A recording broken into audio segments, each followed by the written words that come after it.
Okay. All right. Looks like we're live. Nice.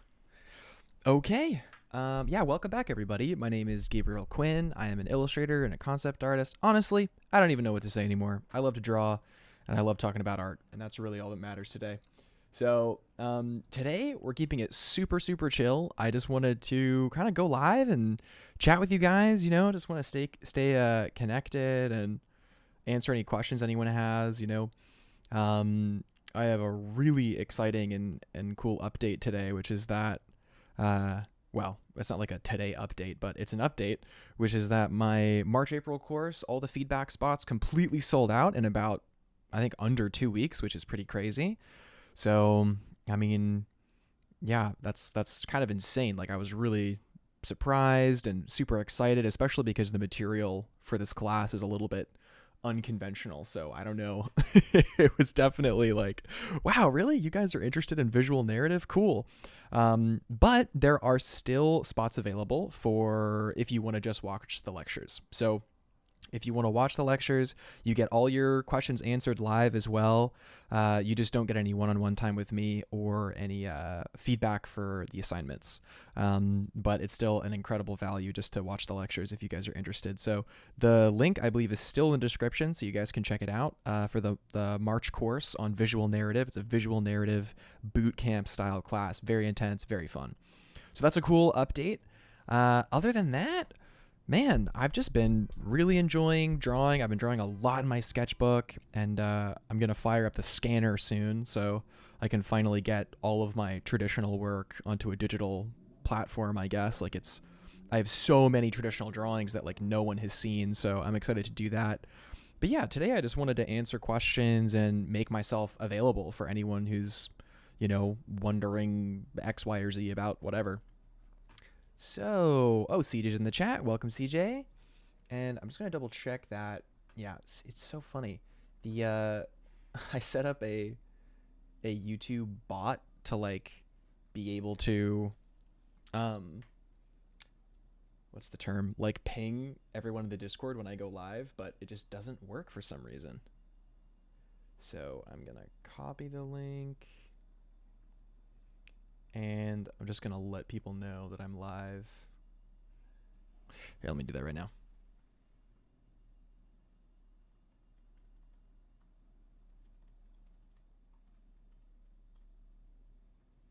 Cool. All right. So yeah, I was also really happy that so many of you guys saw the last stream on the Scout style guide. We can work a little bit on that today, but really I just wanted to kind of sketch. So what I have here, I've just pulled this up, is this is the Wandering Warden, which is this concept I was designing ages ago. And the idea is that, I mean, really, I saw some cool, very old antique keys that were functional guns. It was really interesting. So the idea of a firearm also being a key was just a really cool visual. And I thought to myself, I was like, damn, I think I was also watching The Witcher at the time. So I was thinking about these kind of lone ranger kind of style characters that are out in the world, figuring it out. And it really inspired me to try this kind of character archetype out, I guess, of the lone character, but maybe he's part of a guild, maybe he's part of some order. I did some more sketches. Oh, this is when I was explaining some anatomy stuff to the folks in the Discord.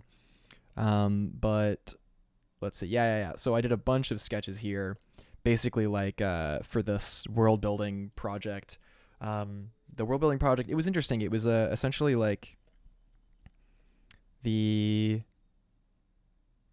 it was this kind of guild of these, I guess, guardians who kind of wander around and they kind of transport goods. And it's a very high risk world where, in order to get something someplace safe, you have to entrust one of these guild members. And I was thinking about the kind of international nature of it, maybe about how there's one kind of an armadillo-y style creature kind of with this round kind of cabinet and the sort of more deserty vibes, and maybe there's a giant monkey one with a big lock on the back or something. I was thinking about this idea of these characters who have a cool a cool relationship between the warden and like their creature. A while ago, I did this cool design, which was kind of like this these beasts of burden kind of design of like these creatures that have this very particular purpose, and like this one was really fun. This is when I was kind of more motivated to put my stuff on ArtStation, and I was like, this is when I was really going for a lot of freelance work, so I was just putting out a ton of concepts all the time. And these days it's like getting to this stage of presentation is like such a, maybe I'll present it and put it out there, but I just love coming up with new ideas so much. I don't get to this stage that often anymore.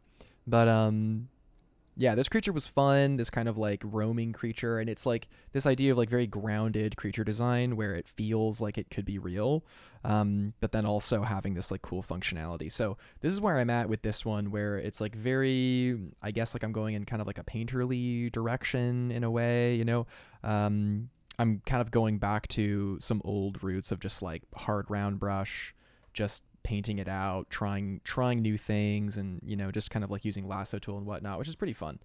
But yeah, this is a fun one. So I was gonna noodle on this for a bit today and other stuff too.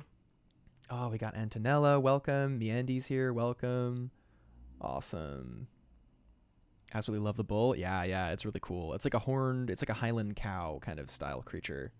Yeah, the size difference is really fun. Like I love the idea of like a giant creature and kind of more of a petite character. I think I actually might push that even more, like the size difference. Yeah, very, very shiny indeed. Mandy says, I actually looked up your ArtStation recently and remember this project. Oh, that's so cool. Yeah, I really honestly have to update my ArtStation. I haven't put like barely anything on. There was this strange time, I think, for me in my life where it was kind of a couple years ago, where I started doing a lot of freelancing. Like I was freelancing a lot. It was kind of like all I was doing. And I was doing pre-production work for animated TV shows, and I was also doing some stuff for games too. And it was this strange thing where, I stopped posting. This happens to a lot of people when they start freelancing, but I stopped posting my work. And then I was kind of like excited because I was doing some of the best work of my life, to be honest, for these projects. I was like really, working super hard, putting out really cool ideas, just kind of gassing out every day, like, really pushing myself. And one by one, pretty much every project I was on, and these were not like no-name studios. Like these were like studios you'd expect these things to kind of, eventually get made, and they all got canceled. It was like that kind of end of 2022, kind of when like everything started to sort of like there was so much in development that just like pretty much most of it just got binned, and all these companies kept changing hands and everything kept changing. I mean, the thing is that for the TV show I was working on, the most frustrating part about that was that the audience kept getting younger and younger until I eventually left the project, because it was like, why am I even here? They kept aging it down. Originally it was like they're producing a show for, like 14-year-olds and kind of like early teenagers kind of age, like YA.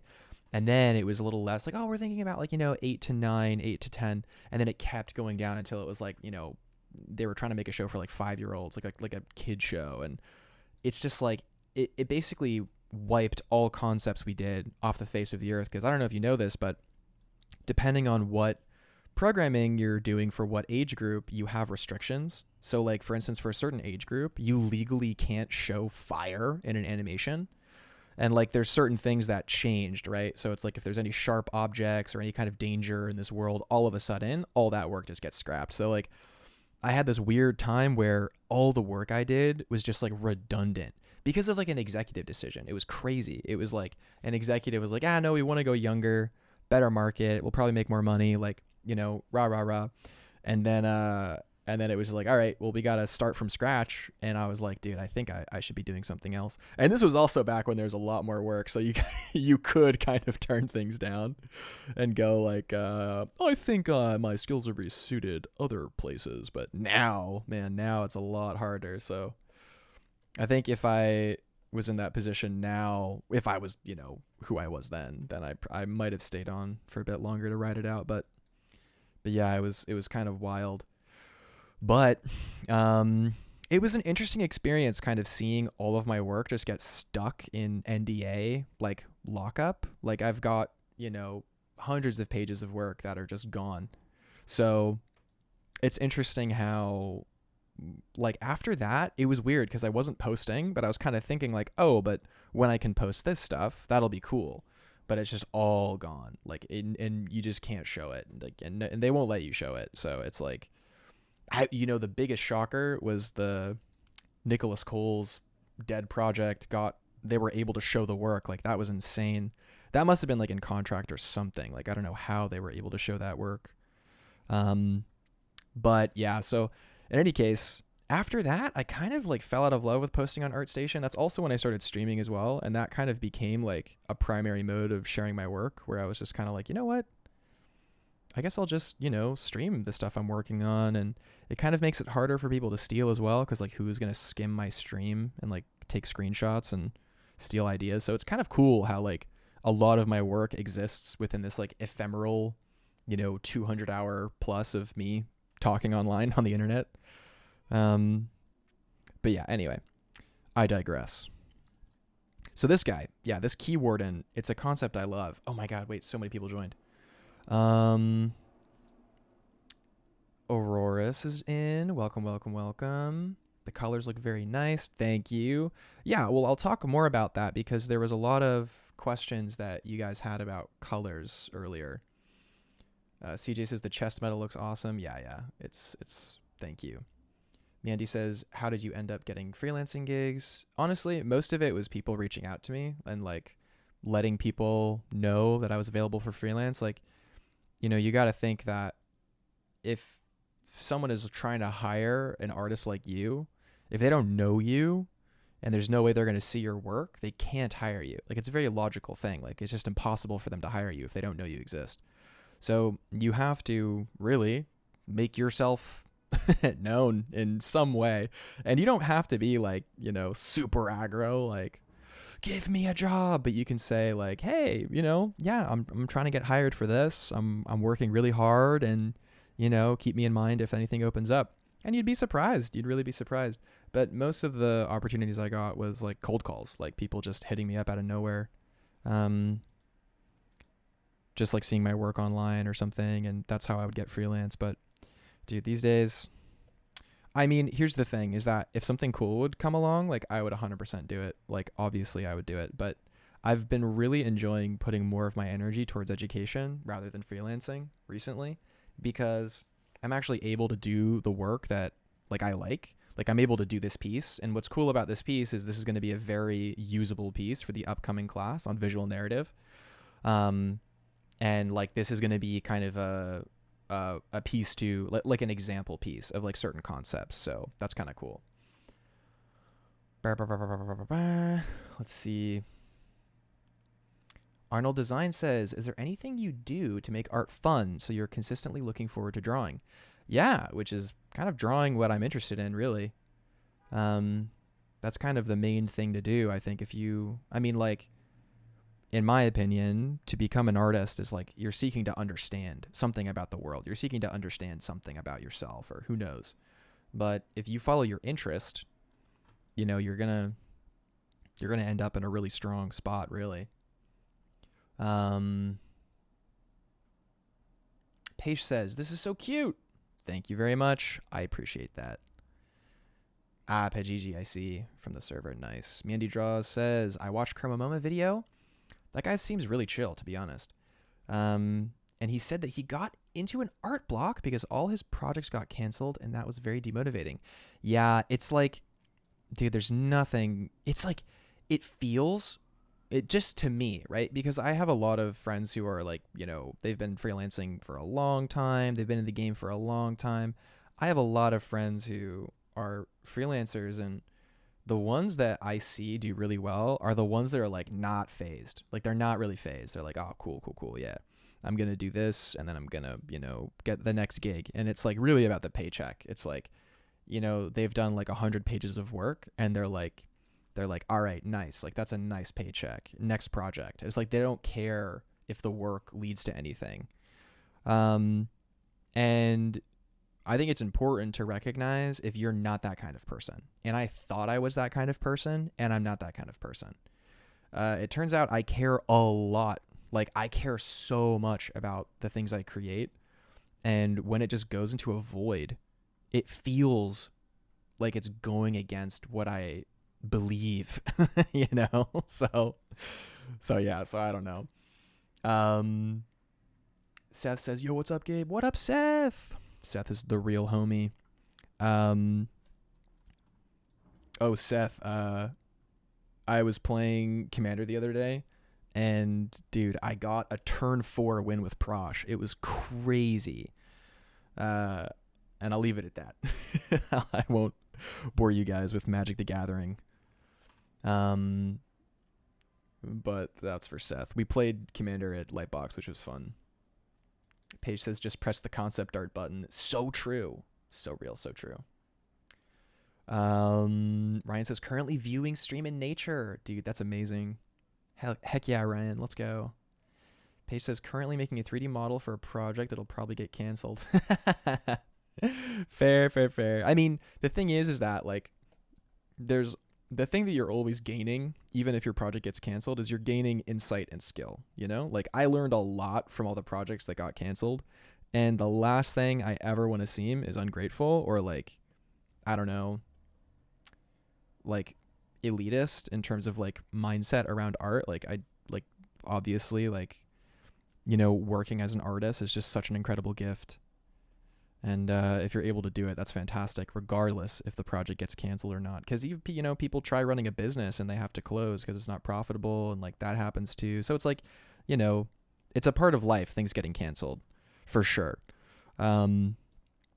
But, you know, when you're really putting all your efforts into improving as an artist, and you're putting all your efforts into being the best you can be, you know, you care about what you're doing with the hours of your day. And, like, for me, like, dude, I did not think I would like teaching as much as I do. I did not think it was going to be for me, to be honest. But I understand a lot more guys like Cynics and Ahmed Alduri. Like, I understand them a lot more on, like, why they don't do industry work and they just teach and, like, make work that they enjoy. Like, I really get it now. But again, it's kind of we can talk about that more later. Starlight Production says, hi, when will you open mentorships again? Great question. I mean, you know, really, honestly, I'm always available for one-on-one mentorships. So, like, that's something that people can always hit me up and do or talk about, you know? And so that's a possibility. In terms of the current class that I am running in March, the mentorship spots for that have sold out. So for that class, it's sold out. But you can still participate in the course by watching the lectures and asking the questions in the lectures. You're just not going to get, like, one-on-one time with me or, like, feedback on your work. So there you go. Tazu's here. What up, Taz? Amber says, so cool, or so dope. Awesome, thank you. Colonel Crasher retracted a message. CJ says, in your opinion, where do you draw the line between taking inspiration and stealing ideas from other artists? Well, that's a great question. I'll come back to that one. I just want to get caught up with the chat. You guys are just saying, you guys are going crazy. Colonel Crasher says, finally caught a live stream. Welcome, Colonel Crasher. Iruno says, wow, and you're still amazing as always. Love your art, bro. Thanks for everything, dude. Of course. Iruno was like a star student in a class I ran last year. Good to see you, man. Brazilian legend. Seth says, Prosh is so sick. Agreed. Raum says, yo, currently working on the layout for a project that won't be canceled. Nice. Because it's your graduation project. That's sick. Let's go. Amber says, Prosh is super fun. Let's go. Heck yeah. I've got some Magic players in the chat. Paige says, I'm like halfway on it. I want to see things get made, but also it's really nice to get paid and enjoy silly little tasks. Pay rent, feed my cat. Yeah, exactly. Arnold says, will the class recordings be available after the 5 weeks? Okay, so honestly, I haven't released the recordings for any of the classes I've done, And that's because I it's a mixed bag, right? When you're live in a classroom, you can answer questions, and in the my class format, people can reach out to me and ask questions after, and I can address it in the next lecture, or I can address it over text or something like that. Like, the way I run classes is like, you are taken care of. So my worry with just releasing the lectures is that if someone doesn't understand something and their questions aren't answered, or they're not able to get their questions answered, it's kind of like, I really want the material I teach to be, I don't know, like, I want it to work, And I feel like the best format for my educational material to work is currently in that kind of live setting, because each cohort is different. That being said, I'm currently working on some self-study material that's designed to be not live. So right now I'm working on, I can tell you actually, because I've scripted it out. But the current class I'm developing right now is perspective for character design. So what's exciting about this class, perspective for character design, is it's only going to be $75. Like, it's only going to be $75, because I ran the math, and like, I'm able to offer it at this price for how much value you get. You're going to be getting in between 4 to 5 lectures. I believe it's 5 off the top of my head, but you're going to receive in between 4 and 5 lectures. And they're each going to be 2 hours long of theory and demo. And when you go through this character design class, if you take it for $75, you will have no questions about perspective, and you will always be able to like draw your characters in space in like a really great way. So this is the format that I'm trying to develop.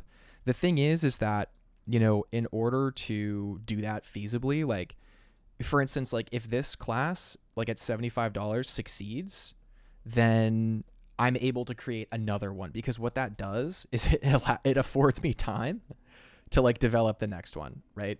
So it's like, that's kind of where you want to be. You want to be in a space of like, the stuff that you're producing is giving you time to keep producing. Because my goal with the educational material is I want to make sure that, like, I don't know, artists on a global level have access to the educational material that'll make a really big difference in what they're doing. And I think that I've seen like people do the whole like character sheet thing and like character drawings. Like, it's always so flat in terms of like how people draw. It's so flat. And I know people want to draw in space, but it's just like, but people don't know how, because people learn perspective. Like, they know 1-point perspective, and like they know 2-point perspective. Like, they know what those things are, and they know how to draw cubes. But from what I've seen, people have no idea how to apply perspective knowledge to their character designs. And on top of that, when I did my character design bootcamp last year, that was the biggest impact. I did a whole section on perspective, and it was like the biggest, like, oh my gosh, how did I not know this? Oh my gosh, it all makes sense now. Like, it was like a revelation to people who were good. Like, they were good, and it seemed like, they all thought they knew perspective, but it was like there was so much disconnect between like, like knowing about theory and actually understanding the theory to the degree that you can apply it. So like, that's what I'm working on in terms of educational material that isn't live. But it takes time, man. It takes time, because like, the live classes are amazing because I get to teach the material that I really care about to people who really want to learn it. But I am looking at making stuff that's more affordable for people, like, in all demographics. Like, I'm very keenly aware of the fact that, like, for instance, people in Brazil like cannot afford these classes. They can't. It's like the exchange rate is too insane. It's you just can't do it. So like, I want to make things that are doable for people, Anyway, a bit of a tangent there. Talking a lot, not drawing so much. Sorry, guys. But you guys are going crazy in the chat. Akira says, OMG, finally. I feel like it's been a year. Dude, it might be. Glad to see you back in the chat, Akira. Okay. Uh, let's see.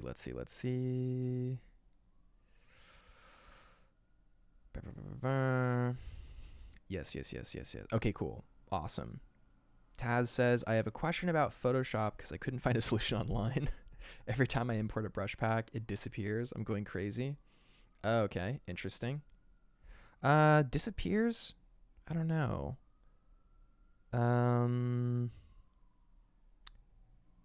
I mean, so usually what you do is you open the brush menu, which, can you guys see that? You can't see that. Okay, you can't see the brush menu. Oh, yes, you can. And usually you want to go to the section where you have like new brush group, new brush preset, you have all of this stuff. When you go to import brushes, when you go to import brushes, I don't think, oh, you guys can see that. Nice. It should appear at the bottom of your Photoshop, like way down below. Like it should appear way down there. If it doesn't, the other thing you can do is you can literally just drag and drop it into Photoshop, and that should work as well. I hope. But yeah, it's pretty interesting.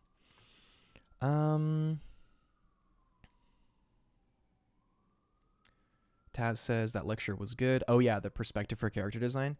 Dude, well, that was the most surprising part is like there was a theory portion because like there's the practical elements of perspective for character design, and then there's the theory of like why it's so important, why you're looking at certain angles, and you can get kind of basic with it, and I think a lot of people teach the very basic levels of that.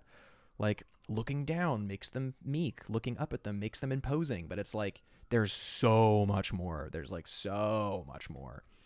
So that was really cool to talk about the theory as well. So it's a theory and practical set of ideas, basically. Colin Crash says, do you have a stream schedule? Do I have a stream schedule? I don't have a stream schedule.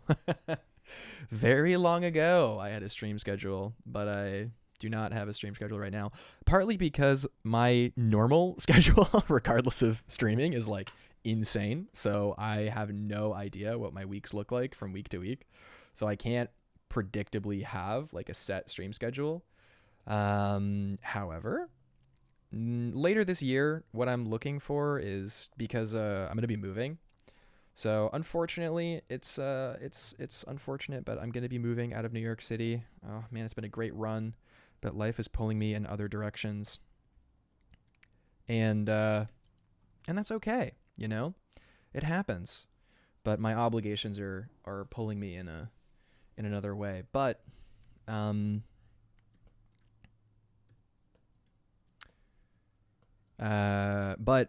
life is going to be a lot slower in where I'm going, which I will not disclose this time. But so when I'm there, I'm hoping to get into a more scheduled routine of streaming, because right now it's kind of just like whenever I have time, maybe I can stream. But yeah, so we'll see what the later in this year brings. But yeah, no stream schedule right now. No stream schedule. Tongue twister. Let's just keep doing this. Organized asks, how long have you been drawing for? Well, today, let's see, about less than half an hour. And in terms of my life, I mean, forever, I guess. I don't know. I've always drawn. I think the time I took it, well, you know, it's interesting because like I drew a lot when I was like age 10 to 14 because I wasn't really in school, which is a long story. I think I talked about it in a prior stream, so I won't double back over and over. But I missed a lot of school, and during that time I drew a lot. So like in terms of just mileage, like I have a lot of mileage for drawing. Like I've just drawn like so many drawings. Honestly, I should be better than I am now, considering how much I've drawn, to be honest. But yeah, I've been drawing for a very long time. I love drawing. Drawing's my jam. It's my one true passion in this life. Actually, my one true passion in this life turns out to be helping people, like being of service. Like that is actually my one true passion, which I've kind of realized. And art is just a way to do that, to be honest. So, yeah, I'm just at my most happy whenever I'm useful. So I just care about being useful, really. But I've been drawing for a long time. Long, long, long time. What about you guys? How long have you guys been drawing for? Not just today, I mean, but, in the broader sense.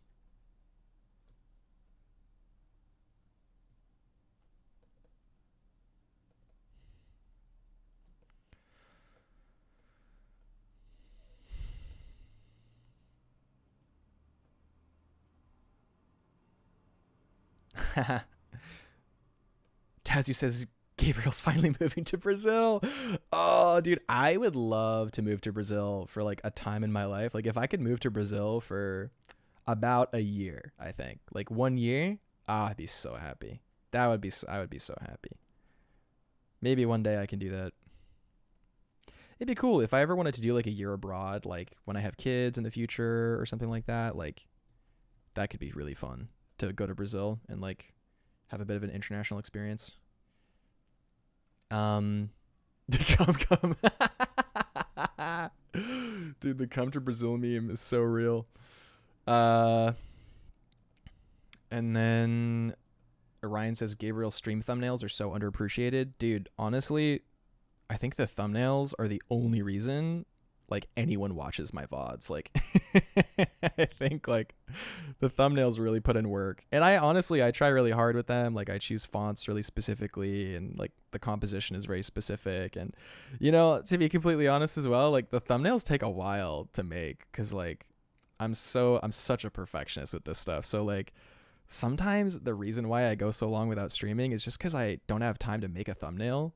And it's like if I did make a thumbnail, by the time I was done, it would be like an hour later, and then I'm gonna stream for just an hour, and it's like I don't know. It's kind of funny. But what I want to do is I want to do like a batch, like batches of thumbnails, like get like 10 done at a time, and then have things I can just pull from, like themes and stuff. Like if I want to do like like just a world building session, like I've already have made a thumbnail for that, and then just make like 10 in a session, because when you get in the rhythm of doing something, like then it's easier to keep doing it. But like doing a thumbnail every time I stream, it just takes a long time. It takes a long time, man.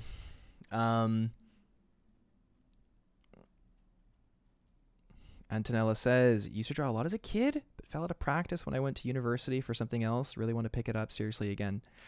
Interesting. Yeah, I mean, like, honestly, streaming has helped me, be a lot more consistent with drawing. But which I really appreciate, because I think it was like becoming like a job. Like I was starting to associate art with just like work rather than like my heart's passion. But when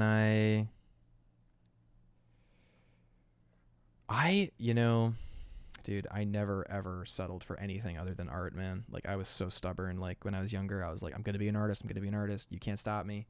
Like no one could have convinced me to do anything other than art. And actually, I wasn't even gonna go to art school. The only reason I went to art school is because I have a UK passport, and I was able to go to England for art school. Same quality education, but for like literally like a fifth of the price. Like the school I went to was like £9,000 a year, and only 3 years for a degree. And it's like I learned so much. So it's like the value for like under 30 grand is insane. And then people pay like 30 grand a semester here in the US. It's like actually criminal. It's crazy. Which is another reason why I care a lot about education and putting stuff out that is like supplemental. So like people in art school can take my classes and like actually learn the stuff that they want to learn to be able to use their art education a bit more effectively. Because like I think the most valuable thing I got out of art school was like project management. Like I learned a lot about that. and a lot about like, you know, how to think about myself as an artist and how to, there was like a lot of development in that area. But in terms of technical skill, like art school, it's just not going to give you the technical skill. Like you have to give yourself the technical skill. If you think you're going to go to art school and it's going to make you a better artist, it's just wrong. You have to make yourself a better artist. And like anyone you see who goes to art school and comes out like really good, it's because they put in like insane amounts of work and like insane hours to make that possible. It wasn't just like the school. Okay, let's see. All right, so we're developing this kind of character. We've got this chest here. At a certain point, I'm going to have to render this out, I guess. But I just like, I like staying loose for now. I don't know. Reno says we would party hard. Dude, heck yeah. You'll be the crazy uncle. Let's go. Crazy Brazilian uncle. Hell yeah. Tazu says I'll come across the border. Yeah, to Brazil. Heck yeah. Seth says childhood here as well. Have some comics lying around from when I was like 8. Dude, that's like so classic. I think like in terms of things I've drawn, I think I've drawn more dragons than anything else in my life. And I think it comes so, like drawing dragons comes so easily to me. I honestly should just draw more dragons because there's a huge market for it and people love dragon drawings. Like that was the best-selling media I had at Lightbox, was like the dragons that I had done for like Smaugist and stuff that I just like printed out for fun. People were just like buying them as prints. I was like, yo, what? But drawing dragons is so easy to me. It's like so natural. I should do it more. You know, we could draw some dragons today, actually. That could be fun. Ryan says, high key. Actually, high key, the main reason I'm here is because of your cool thumbnails. Let's go. Taz says, I literally, I don't know what that means. Sinvi, you started the reason I ever first clicked on your stream in 2023 was because of the thumbnail. Pretty sure it was a Fish World thing. Yeah, dude, the Fish World's, oh yeah, so wait, I also have Fish World stuff here we could work on too. So I did this on stream a while ago, this character who's like in a kelp suit, which I love. Like I love this. I love the rendering of it. I think it looks really good. And I think it looks really cool. The only thing is the face just kind of got out of control here. I got to fix it. But I was starting to develop the Fish World peasants. And then I stopped for some reason. I think I got busy or something came up or like I was freaked out about something.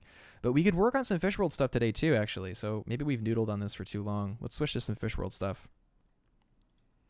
Yeah, I have some cool things I want to try kind of painting out. So like this character I think is pretty much, let's see. Yeah, I think he's pretty close to being done anyway. I guess I can just copy it over and yeah, what else does this need? This is like pretty much done, I think. I mean, if I were to be coming back to this, I think I would add a bit of depth to the top of the nose, I think, just to give it some stronger value. Same with the forehead. I think I would darken it a little bit. Maybe add in some loose kind of cheekbones. Fade them out slightly. Nothing too crazy. Maybe it's already dark enough.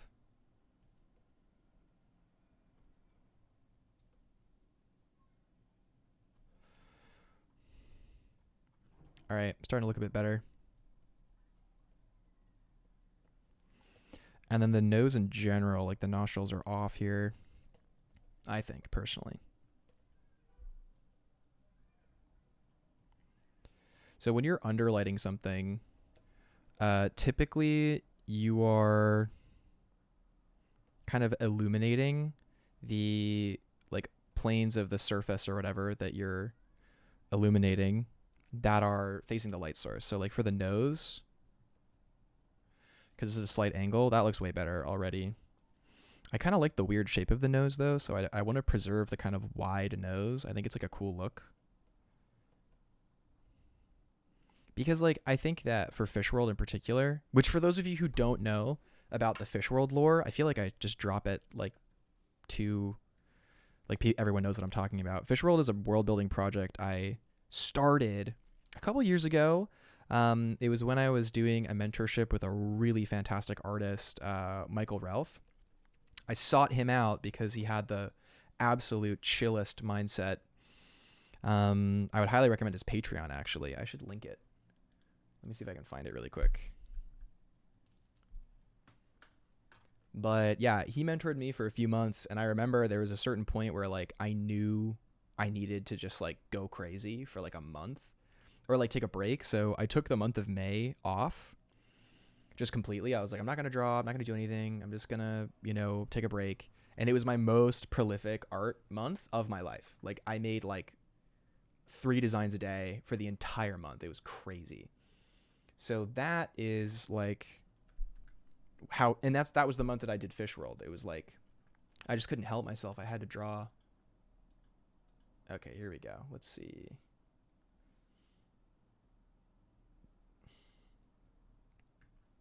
Here we go. Yeah, he's such an amazing artist. He posts a lot of tutorials and he's really cool. So I'll put the link here in the chat so you guys can check it out. But he's a really cool guy. And also, you should join my Patreon too, because you get access to the cool art Discord where everyone's at and we're all doing concepts all the time and challenges and stuff, and it's a ton of fun. But yeah, Fish World, it's a world where everything is a fish, essentially. So what I mean by that is like, it's a world that is cut off from the rest of the globe, essentially. It's like an isolated location in the middle of the ocean on like this black rock, on this kind of black rock island in the middle of nowhere. And the inspiration for that for me was honestly just being born in Bermuda. Like I was born in Bermuda when I was no, I wasn't born in Bermuda. I lived in Bermuda when I was a kid. From like age 10 to 15, I lived in Bermuda. And it was really hard because the culture was so different than what I was used to. And it's still a Western culture, but it was like just very different. And like I grew up like super sensitive. I went to a Waldorf school for a while. And like when I went to Bermuda, dude, like I didn't understand why like certain kids were cruel. Like I didn't understand it. I was like, bro, like this makes no sense. Like why are you cruel? Like there's no logic to cruelty. So like I couldn't understand it. And it was really hard for me for that reason, because I was so sensitive and so affected. Like if someone was unkind, like I would just be quick to tears, like because I was so sensitive. Like I just didn't understand it. So being in that super foreign, strange place, it's kind of like there's also just so much weird stuff in Bermuda. Like the lifestyle there, man, it's like a lot around substance abuse and just not the jam for me. You know what I mean? Like I keep it pretty chill in my life. So it was a strange experience. And it was hard. Of course, good times. There's always good times in life, but it was really hard for me. So it felt just so otherworldly and like sickly and strange. And the worst part is like the economic split and divide. Like there's so much insane wealth in Bermuda. And there's so much like people who are just really having a rough time. So like growing up there during those formative years of my life really affected my outlook on life. And during the year 2021, I believe, around 2021-ish, there was a time where I worked in fine dining. Like I was a waiter in a fine dining restaurant. And like, dude, seeing that life of like these people would spend thousands of dollars on like lunch. I didn't understand it. I couldn't understand it. It was like everything about it was like just borderline evil to me. I couldn't do it. So that was it. Yeah. Anyway, so this world, the fish world, is like there's an intense economic divide in this world, and there's kind of like a very elite class and like a very, very like struggling class. So let's see what this was. A sketch by Ian McCaig. So good. Oh yeah. So I did some sketches basically like of this market kind of idea of like how people would advertise. And I'm thinking of like very elaborate textile weaving and patterns. For instance, this guy is advertising, like obviously he's advertising fish. I mean, what else would you advertise in Fish World? And this woman is kind of walking with her like creature. And this is very much inspired by like the kind of Lion Decker compositions you'd see and like the golden age of illustration and whatnot, of like, you know, these very, very wealthy individuals kind of walking through the town. And there's this cool theme of like the very, very wealthy people wear hats that like display these like super rare fish. And the idea is that it's wasteful, right? So I'll show you what I mean. Like, so for instance, where are we? We're here? No, we're here. Delete this one. Oh yeah, this was for another thing. But the idea is that you'd have like a very wealthy person, right? And that wealthy person would maybe be associated with some kind of industry. Like, let's say there was someone who they dealt in like coral processing, and they like owned a factory in like the workers district of this island, you know, and they that was their main export, was coral. Then like what I would do is I would figure out like, okay, so they have this kind of hat that it's probably made in some kind of way, like out of coral. So maybe it would have like some cool like corally nubs kind of coming through and kind of coming around. Like maybe that's the theme of this guy's costume, is like coral motif, you know? So like that, and then maybe like a cool like fan, like a coral fan, you know? And then that would be holding some kind of like some kind of living representation of opulence. So like I might in this case use like an eel or something, right? Where yeah, I might use like an eel, and the eel obviously would be like dead, but it would be, maybe it's leaning forward a bit too much. Maybe the jaw would be like agape, because it's like it's a totally dead thing and it's been kind of almost taxidermied up. So the idea is that it would be fresh though, right? So it wouldn't rot. The idea is like if it would smell like rotting fish, it's like a very low class thing. But if it smells like it's, you know, new and kind of fresh, like that means that you're very wealthy, because you're able to waste these like super rare fish in order to like adorn your attire, like adorn your hat with this super rare fish. And that's how the super wealthy would walk around in this world, like a total just show of waste, basically. And then of course you'd have this like very dead-eyed, checked out, totally out of touch individual who would, you know, thinks nothing of the suffering of others and only cares about their next gain, or how they're perceived by the other uber elites. But there's this kind of undertone in the world where there's this sense of like or there's this idea, I don't know if I'm going to actually include it as much now, like, but originally the original concept was that there was this kind of disease you would get if you ate too much fish, because in this world, like, depending on what fish it is, like, it has maybe some hallucinogenic properties because of what they eat. Like maybe they eat some kind of creature that, you know, makes them hallucinate a little bit. So if you had a character who ate too much fish, they would start to show like scales on their neck. They would start to have these like weird rashes and start to almost become fish-like. And it would kind of start on your neck, sometimes go up to your face or not. And like, this is the idea, like the world building idea is like you would overly consume and you would become like this kind of almost weird dead-eyed fish creature.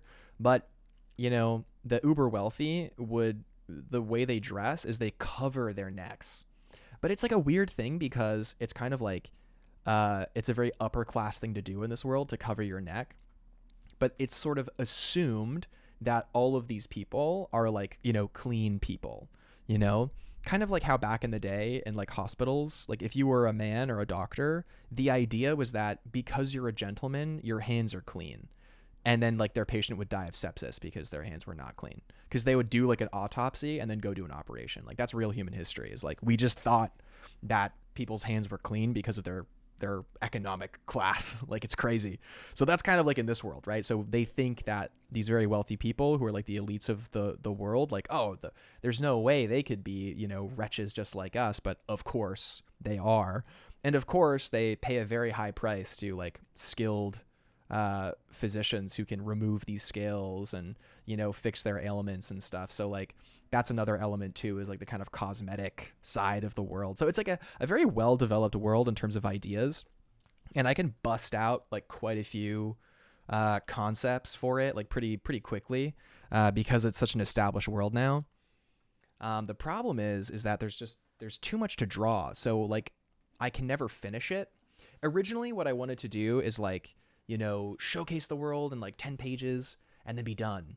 But, since I love it so much and it's like such a project I've been really developing, I think what it'll be is just kind of like a series of publications like Fish World 1, Fish World 2, or whatever. But there was a character I was sketching in my sketchbook where I was kind of refining sort of the style that it's going to end up being like for some of the more traditional work that I'm doing for it. Like, there are these pilots who fly in the sky and they man these crazy airships and stuff. And, it wouldn't be a Gabriel world without airships. And I did this traditional sketch. Let's see if I can switch this. Oh, it's still a circle. I got to fix that later. But in the meantime, so there's this sketch I did where I really like the finish quality. It basically, what it is it's kind of paying homage to some classic forms of illustration that are focusing on this unique blend of like hatching, and then using the soft of the pencil and like rendering light in a certain way, you know what I mean? So it's like, it's a cool one. So like this would be like a pilot in this world, like a very grizzled kind of character. One of the many things I have to scan, like I said in the beginning of the stream. But yeah, the world building project is like super extensive, and it's something that I want to keep building. So when I'm thinking about this, like this kind of character would be a character who is in the kind of like that middle class vibe where if you're stuck on an island in the middle of the ocean, which is like, this is the idea, it's like a once volcanic island of like black rock, has become this plateau where then there's the deep ocean, and like there are these like giant titans of the ocean swimming around all the time, and like it's never safe. Like you can't send a boat out into the deep water, it'll just get destroyed immediately. So like there's this economy around like the reef system and like the kind of kelp forests that are in these areas. And then there's the kind of island itself, which is here, and this kind of boardwalk extension that makes the island bigger. So it's like there's this constant like, nature versus survival and rah rah rah and all that stuff. But the actual topography of the world is like you have this reef shelf, which is all underwater, but it's kind of like reef based, which is the same in Bermuda. Bermuda is the same system, which is where I got the idea. And then the island itself, I want it to go like really high up in like a spire of black rock. And then basically the wealthiest people live very high up, and these kind of towns and neighborhoods that are very, very high up that are spiring up this black rock. And as it gets lower and lower and lower, it becomes more industrial, more functional. All the factories are down here on the base of the rock. And then all the residential areas for all the poor people and the kind of like that lower class of, like peasant class, they're all living on these boardwalks, which are like constantly being destroyed by storms. They're constantly having to rebuild them. And then there are the people who live under the boardwalk. Ooh, spooky underworld vibes. So there's so many different layers to this world. There's like the verticality of like the economics of like, you have like the working class extending out. You have the upper class like getting to this very, very minute area. And then like the very, very bottom of the lower class, like on the living underneath the boardwalk. Like it's a super strange and interesting world. And again, it took me a long time to kind of cultivate this idea, but it also didn't. It was like, all felt very natural. But this character is kind of sort of, I would assume, like a middle class character. And this guy's probably like some kind of performer or some kind of entertainer of some kind. Like I would assume that he's preparing for some kind of like a magic trick, or he's channeling something, or like, he's about to do something that requires great concentration. Can push the eyebrows down a bit there and kind of emphasize that if we want to. But yeah, there you go. So we can noodle on these Fish World guys a bit. We could also think about some of these. Where are they? That was for a different project. Don't worry about that. Oh yeah, this was some concept art, like environment work for like a city, for instance, which was, I think, pretty cool. This one would be very like, this is kind of, again, like on the around the base of the kind of island cliff thing. So this would be like around the still the safe part of the island where they can actually build, where it would be like the kind of more industrial style, like very deco style vibes. And the aesthetic stylings of the world are basically just everything I love. Like, so basically just Art Nouveau stuff, some Art Deco influence. But what's cool, and which is why I keep calling it Fish World, I've never come up with a better name than Fish World, is just that everything kind of looks like a fish because it's Fish World, you know? Everything's based on the aesthetic of what's around you, and what's around them is fish. So everything's kind of looks like a fish. Like, the bridges look like fish, the hats look like fish, you know, like the airships look like fish. It's this strange kind of world, I suppose. I guess what I was talking about was quite compelling because the chat has completely stopped. I guess I rambled enough. There were some questions, though, that were asked in the Discord because I asked you guys when I stream, what do you want to know? And there was a couple really interesting questions. One of the questions was based around color palettes, and another one was based around like how to actually achieve focus for like when you're wanting to get stuff done as an artist. And I could talk about both of those, to be honest. I think cultivating and maintaining focus, it's this thing that I think that we assume it's a lot more ephemeral and not very tangible as it actually is. A lot of people were describing a frustration of like, there's a lot of distractions around me. Like, I can't actually do this. I can't do that. Like, it's hard for me to actually have time to complete my ideas or to get my ideas going. And so I think what's important to kind of acknowledge is that there is a kind of logic that we can rely on in scenarios like this that make it a lot easier to, I guess, like discern what we have control over. So a lot of artists, you know, myself included, like you have to start like while you're living at home. You kind of have to start at home. Like, it's very hard for an artist to make it kind of living on their own early on, unless the cost of living is extremely low where they live. And they're okay with like working a part-time job, which is not a bad thing. It can, that's a whole other thing. I won't get into that. But usually people start at home. The reason why I bring this up is because, you know, for a lot of people, again, myself included, it's really hard to focus while your family's around. Like, it's not easy. So it can feel like there's just all these distractions around you and it's impossible for you to get anything done or get anything meaningful done. And this is kind of like, quote, obvious advice, but honestly, getting out of the house is extremely important if you want to be able to build a habit of consistently working for a certain amount of time and like creating and maintaining focus. If you go out of your house to like a cafe or something, like find one that's, you know, not too far, but also not too close. And go out there and say, I am going to draw for 2 hours, and that's it. You know, if that's your goal, then that's what you do. You go out for 2 hours, you draw, then you come back, and then that's it. So what you've done is you've created focus by putting yourself in an environment where that's the only thing to do, and you've maintained focus for a desired amount of time. If you are saying like, listen, I want to be getting 8 hours of drawing done every day, then you actually need to make the people in your life aware of that desire. You can't be shy and meek about it. You can say like, listen, you know, like it's a personal goal I have. I'm very serious about it. I want to be drawing for, you know, 6 hours every day, which means that from this time to that time, like I would really appreciate it if maybe you like wouldn't knock on my door or wouldn't bother me, you know, or whatever it may be. And that's the case that if you're kind of living with people or with your family, let's say.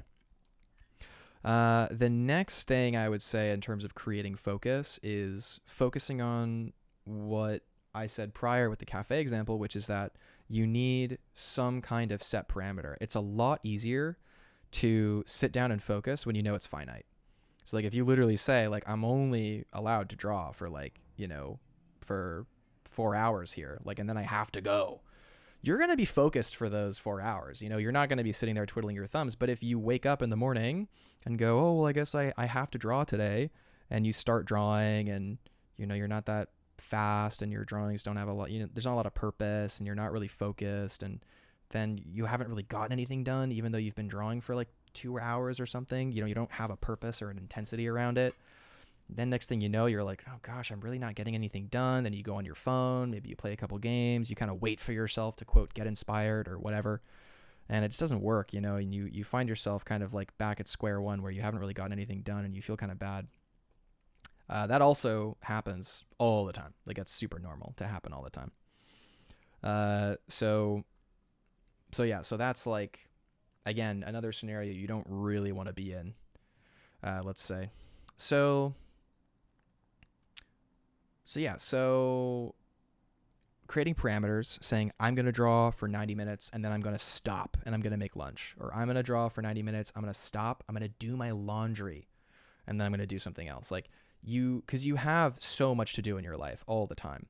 So you need to be getting your chores done. You need to be getting certain things done, like call your grandma, whatever, call your best friend, talk to people, set a time to do something, leisurely. Like, I'm going to draw until 6 p.m. and then I'm going to watch a movie until 8 p.m. and then I'm going to have dinner and then I'm going to go to bed or whatever. But like, creating structure will help you create and maintain focus like nothing else, man. It's like really, really important, and it works. Like, it actually works. The other question that was asked was talking about like how certain colors interact with certain shadows, like how, for instance, like warm shadows are affected by cool highlights, or how like an inherent local yellow value is affected by like blue shadows and stuff.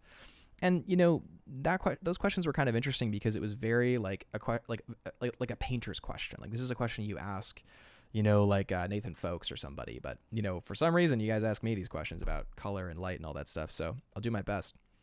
But you got to think that basically, yeah. So basically, and we can try to find an example of this that we can use as a good example.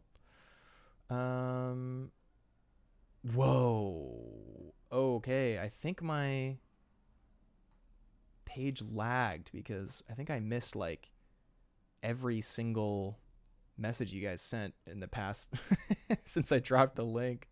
I think I haven't been seeing any messages. Oh my gosh. Oh wait, I have to catch up with this now. Oh goodness. Keegan's here. Welcome, Keegan. CJ says, kind of reminds me of an intense Wizard of Oz story when the main character gets washed up in some crazy city where everything is so different from their home country. Very true. That's kind of how I felt. The fish hats. Heck yeah, dude. Absolutely. Fish mutation drug. Yeah, I got to keep the fish mutation drug. Vibes-based cleanliness. That's hilarious. Antonella says, Fish World zines would be so cool. Dude, I want to do it. I want to do that for sure. Colonel Crasher, Fish World art book? I hope so. Paige says, there's that art book by a Swedish or Norwegian person who created this whole world of like giant cryptid robots, a bunch of paintings. Oh yeah. That's I know that one.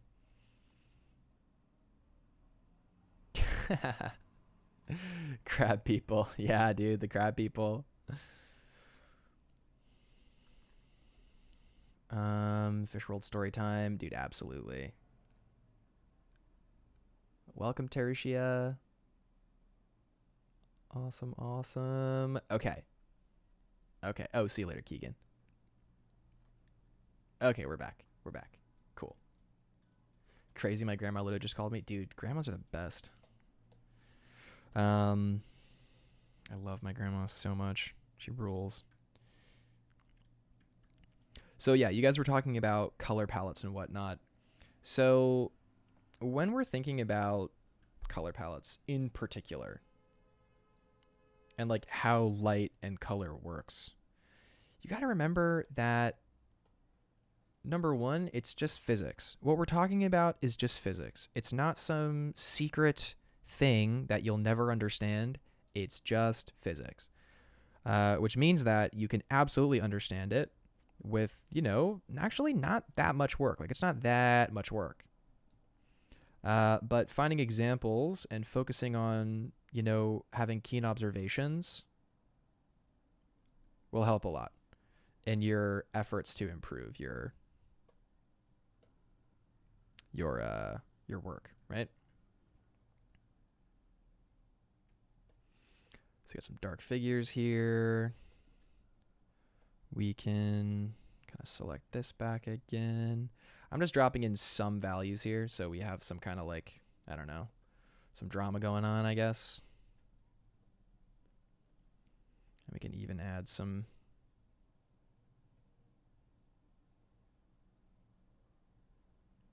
rim light to this guy if we want to,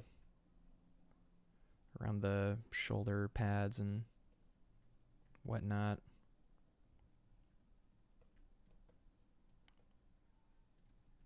Kind of losing it there.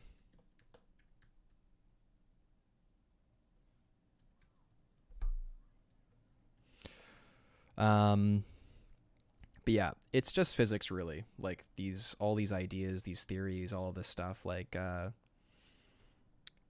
but, and it's not unattainable. It's like totally attainable to understand this stuff. So let's talk about some of it, I think. I got asked recently about like helping someone with a piece where there was this kind of, they were working on a composition that, let me connect these. They were working on a composition that had a very dark value, like a kind of like a black kind of value-ish, that was being affected by like a neon blue highlight. And the way that they were adding on the highlight was literally like the black was getting lit up by the neon highlight like this. And if you look like out into the world, unless the black object or material is like super shiny, it will never, ever reflect this value, ever.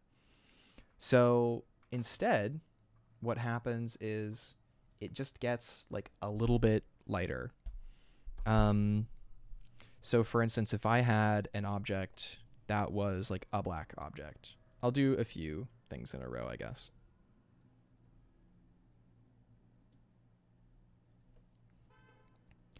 So yeah, let's do like 3 spheres or whatever, right?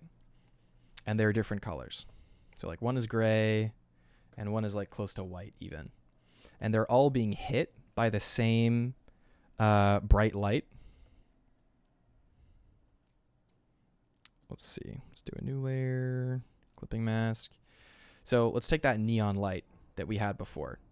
So if this was like a super reflective material, like some kind of chrome ball or like a super polished metal, it would reflect that highlight and it would look kind of like this. It would be a super intense highlight. It would be reflecting the actual light of the thing. And it would also be reflecting all of the light that was around as well, and all the other kind of different light sources and motifs and materials and whatnot. It would be reflecting kind of like everything at once and having like pretty intense highlights and whatnot. And that's going to tell you that this is like a very, very shiny object, like a very kind of glossy object, if that makes sense. If it's kind of creating highlights that are sort of like this. It's that kind of chrome effect where chrome really looks like it's reflecting the environment that it's in, essentially. So when you have something this polished, it ends up just being like a mirror for whatever is in the environment, essentially. If you have kind of like this this sort of mid-tone gray, if it hits this, if you hit it with the same kind of neon light, it will reflect that light up to a certain point. And we'll say that this one's maybe more of a matte texture, but it'll get to maybe like this brightness, but it won't actually like reflect that super bright color, but it'll get maybe pretty close. And if you have a very light source, odds are it actually will be able to reflect the full amount of color. So the reason for this, in like, I'm sure I'm explaining this incorrectly, and I'm sure that this is actually like maybe not a super specific thing. Oh, what up, Jay? Welcome, welcome. But you could even see on your own person, like even for me, like, or let's pull up a photo reference. I think that'll be helpful.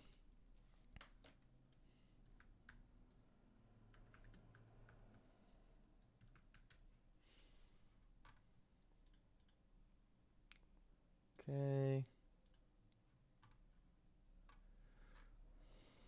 Yeah, let's pull up a reference here that we can use to talk to discuss these concepts.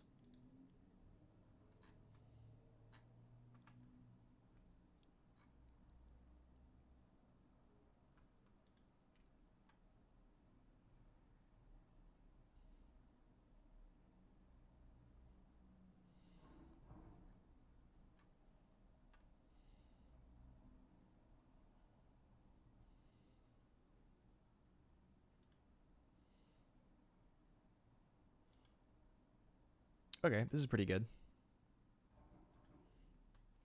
Yeah, I guess we can use this.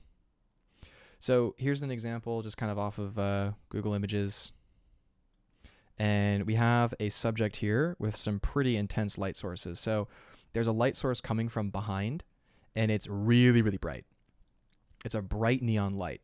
So if you look at the character, there's obviously some kind of like ambient light that's reflecting the face, or actually it might just be ISO compensation. So it might be like brightening it up kind of on its own. But there's some kind of ambient light facing forward, but then there's this really intense bright light behind. So you can see how in this kind of mid-tone gray, exactly what I was talking about is evident here, which is that the texture can be illumined like up to a certain point. Like it's never going to be this exact red, like this bright red, but it'll reflect the light to the degree that it like can, because it's like of a certain darkness. Like it's kind of like that mid-tone darkness. And same with around the face, like skin, especially like, people with lighter, fair skin, like your skin is semi-translucent, so it's going to become illumined. And also humans have like kind of these micro hairs on our face and on our skin, especially on our face, which means like certain areas around the face, like this rim light here is what we call it. It's because our face is either somewhat moist or also we have those kind of micro hairs that it becomes illumined to this degree. Like those little tiny hairs and like the oils of our skin like allow that rim light to be really bright, because what's happening is like it's illuminating that like micro area like back to us. And with the dark color here, you can see again where we were talking about the really dark example. Well, this one's glossy, so we can't really talk about that. But if it was a really dark example, like it only gets so bright, like around where it's most highly illuminated, and it's a lot darker than, for instance, like this section. See how much darker it is than how light this is? But it's the same light source. It looks like it makes sense. At the lightest point, at the very, very corner, where again, it's less the actual material, or it's less the actual color and more so just the fact that it's fuzzy. Like it has, again, like a cloth texture. That cloth is going to be illumined by the rim light and be pretty much just as bright as this one here. But the rim light on this is going to be even brighter than the rim light on the other one.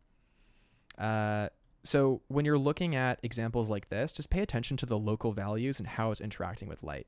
But hair gets blown out really, really easy, especially around like the edges and rims and stuff. Like you can see this person's hair, especially where it's bleached out, it just like totally gets blown out and illumined with light. So now we have another dimension, which is like if you have like an orange object, let's say, like an orangey object, and you have like a shadow that's like cool. The only reason the shadow would be cool is if like the light source was like completely neutral or something. So what you would do is, the best way we can kind of try this is to use, I want to say, here, let's remake this again down here. We'll make it orange, and then we'll go on top. Yeah. Okay. So we'll do another one. So if we set it to like multiply or something, and we have a warm kind of base for the multiply, it's going to be really, really warm. So like if there was an object that was behind it that was red, the bounce light would illumine this to be looking red. But there is nothing like that in this scenario. Instead, we have a completely neutral world behind. So just by grabbing multiply, right, and just kind of dropping in, this is neutral gray. You can see it almost starts to look green a little bit, but we're talking not about neutral gray. We're talking about like a blue. If we grab a blue and we add like a saturated blue, which it wouldn't really be, you can see that what the multiply is doing is it's kind of, again, like it's applying it in kind of a strange way. Like what we would want to do,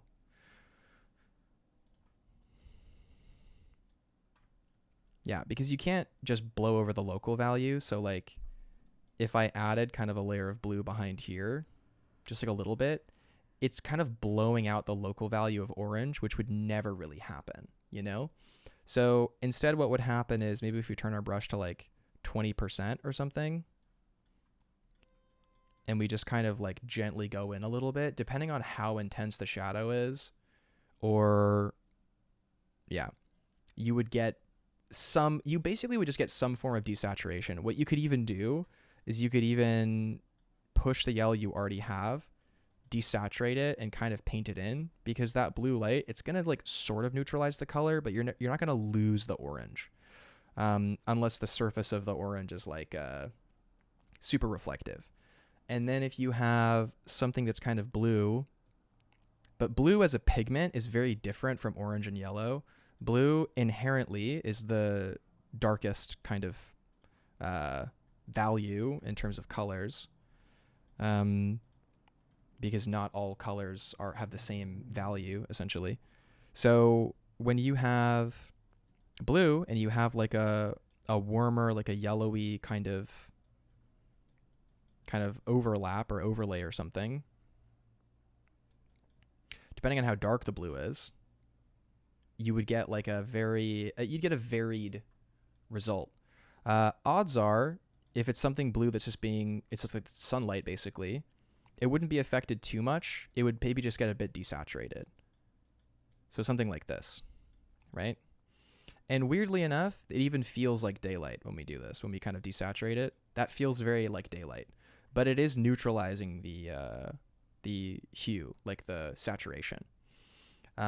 So that's kind of what happens when you have a very cold tone kind of mixed with a very kind of like a light source that is, again, this like a natural sunlight. But if we were thinking about if the light was kind of a blue source and it was very blue, just by replacing some of that a little bit with a bit of a brighter blue hue there, instantly it looks more like, you know, light from the sky rather than like sunlight, you know what I mean, hitting this thing. Just a slight change. If we kind of go back to how it was, this is how it was before, and if we go ahead and it's more blue, it feels more like the light from the sky or a bluer light kind of hitting this thing. Again, very, very minute stuff. But if there was an object that was close, like here, that was red, again, what you would have is a lot of bounce light, which means the bounce light would be perpendicular to the object, like essentially if the object was, again, this close and facing that side, you might get something like this, where if it's like very, very red, but it would probably be a little bit less so. And if it was far away, something was reflecting far away, you'd get like a very, very minute kind of like warmish hue. Very minute. Nothing crazy. So like those are some notes on color and light, but these things vary a lot. And I think like better knowledge foundationally is kind of thinking more about materials and like reflective surfaces. If you have like a matte surface, the light that's going to be reflected off is going to be very diffused and very kind of like, it looks like this basically, where it's very, you know, blurry, I suppose. And if an object is very polished, like to a mirror polish, the reflections of light are going to be like as clear as your vision, basically. Or in this case, it's going to be very, very, I guess, less soft, I suppose. But if something is wet, then it'll pick up on specular highlights, like for instance, skin. If skin gets wet, it'll have that diffused look from the light, but then you'll also have those like little specular highlights appear wherever there's kind of like wetness and water. So you would still have those little kind of like white parts and whatnot, and you might even have, like, if this is a wet object, you might even have some like rim light of this object or something, or depending on how the water was, like you could have it be so that the rim of like a wet spot on this thing was kind of being sort of illuminated. And then what you could do is do a very, very minute shadow to show where like the surface tension of the water kind of like is holding it there. But like very, very minute shadows, like very, like that's even way too much, like very minute. That's like painting wetness and whatnot. But, you know, for me, like I wouldn't consider myself a painter, but understanding color and light is really important. So that's what I would say about that. If you're dealing with things that are like super bright, intense lights, like fire or whatever, like just keep in mind that different values are going to reflect light in a different way. Like if a character, and we can even use our character that we were working on before as an example. Where is he? Where is our boy? Here he is. This one. If we take this one, for example, and like make his pants, instead of this gray tone, we make the pants like a very dark, like black, almost like a dark tone. Let's just select all of this out and replace it with a super, super dark tone.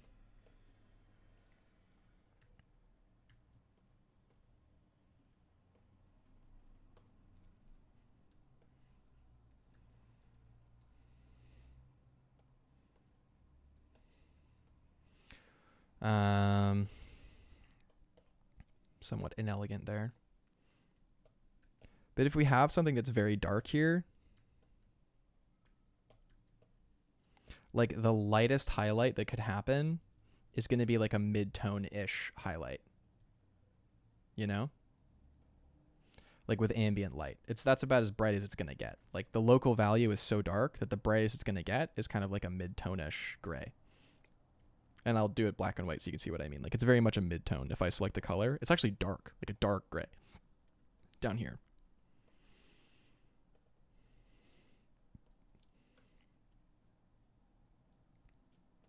So it would not be as illumined as a brighter color.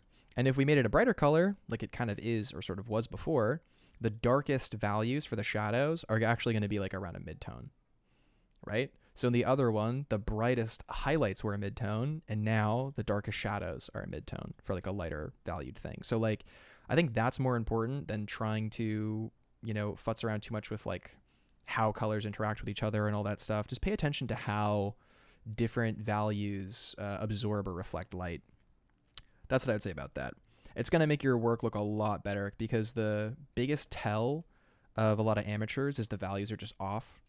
And that's the biggest tell. Like if you're someone who wants to be taken seriously as a professional, like your values have to be correct. Otherwise, like people just know. They just know. And if you're putting like white highlights on a pair of black pants, unless they're like leather shiny pants, it just doesn't look right at all. So when you have that discipline to figure out like, you know, a darker value is never going to be as light as like a lighter value, it's just a good thing to know. So that was another question that someone asked, but I'm also down for any other questions that you guys might have, you know. I also just want to thank everyone for joining the stream. It's been pretty fantastic. I also know we're really close to 9,000 subscribers, I think. Let's see. How far along are we? Yeah, wow. We're like 120 away from 9,000 subscribers, which is crazy. That's crazy. Yeah, 9,000 is crazy. I mean, you guys just rule so much. I mean, for stream, like all I do is post stream VODs. Like, it's kind of amazing that you guys are all here. Like, I'm so grateful to have such a cool audience. I do think I have like the best art community audience on YouTube. I fully believe that. I have never encountered a more like dedicated, kind, enthusiastic group of people in my life. I'm so glad that it's just so like positive and awesome. Absolutely. I'd rather have like 100 subscribers that are like super about it and really cool and like focused and really care than like, you know, a million subscribers that are like the worst people on planet Earth. Or just like very, I don't know, like creatively immature.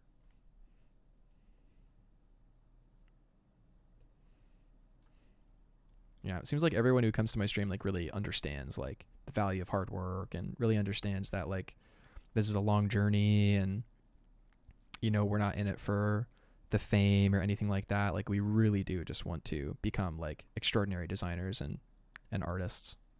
So that's cool. That makes me really happy. So it keeps me coming back, man. You guys. Let's see. All right, we've been going for about an hour and a half now. I think like I'll work on this guy a little bit more and then I don't know, we'll probably call it a little, I guess. Yeah, we'll probably call it relatively soon. This has been a really fun one, though. A lot of great questions. I'm really happy I got to answer all of them. If you guys are looking to join my art community, which is on Discord, you can do that through Patreon in the description. It's super, super cool. And also, if you want to snag a spot for my class in March, you can still get a spot that gives you access to all the lectures, all the live lectures. You can ask any of your questions, get all your questions answered. And it's a really amazing curriculum. It's over 10 lectures and 5 really intense assignments that you can do on your own time whenever you want, and you can revisit the lectures later. You can kind of come back to it as well. But yeah, if you guys want to develop your skills in visual narrative, definitely check out the link I have in the description and check out the class.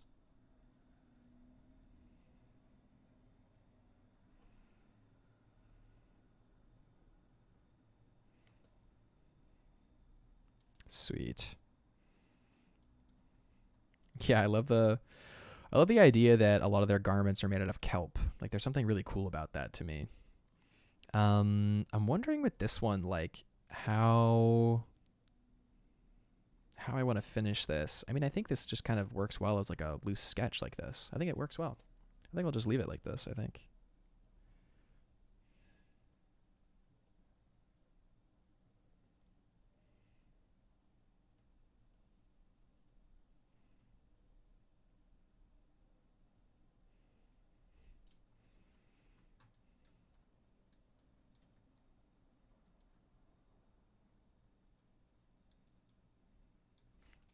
Okay.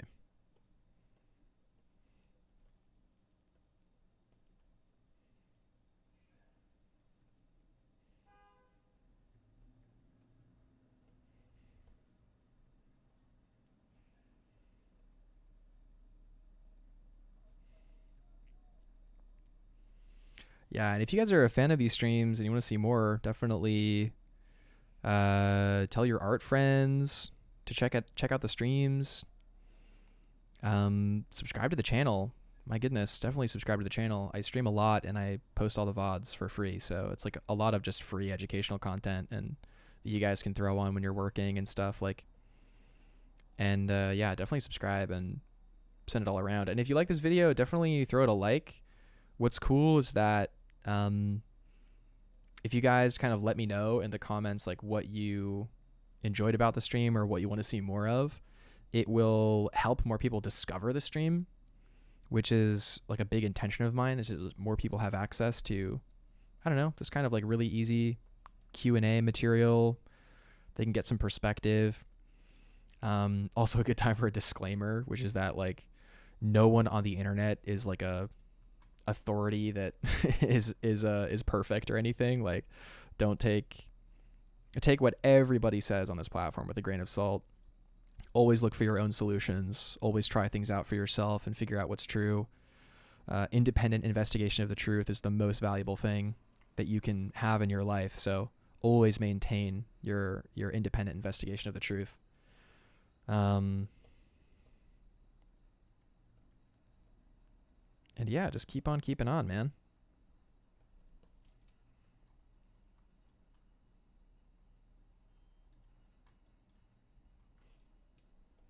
I can feel my energy start to wane a little bit. Oh.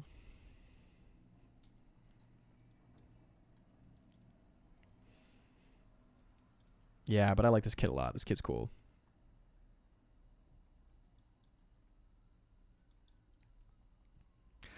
I almost like want to move his head forward a little bit. Like I almost want him more like in the zone, you know what I mean? Like as if his, like this almost feels too, you know? Like I feel like I want him a little more forward in that way.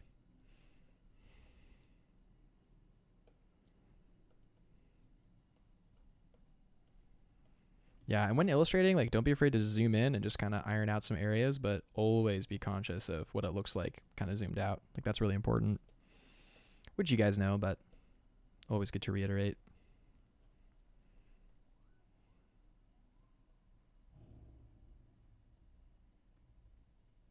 For sure.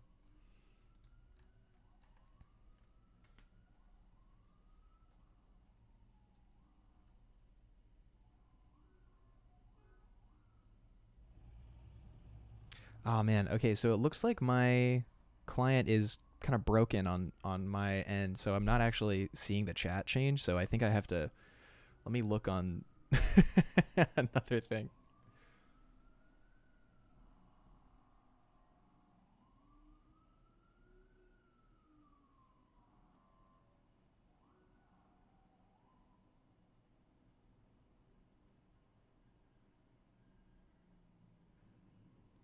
Oh my gosh, you guys are so kind. What the heck? Because the chat isn't moving for me in my perspective. Like for some reason, I think the page is like broken. Oh, there we go. Oh no, it's still broken. Yeah, for some reason it's not updating on my end on my computer. So I think like there's something wrong, but I can see it on my on like my phone here.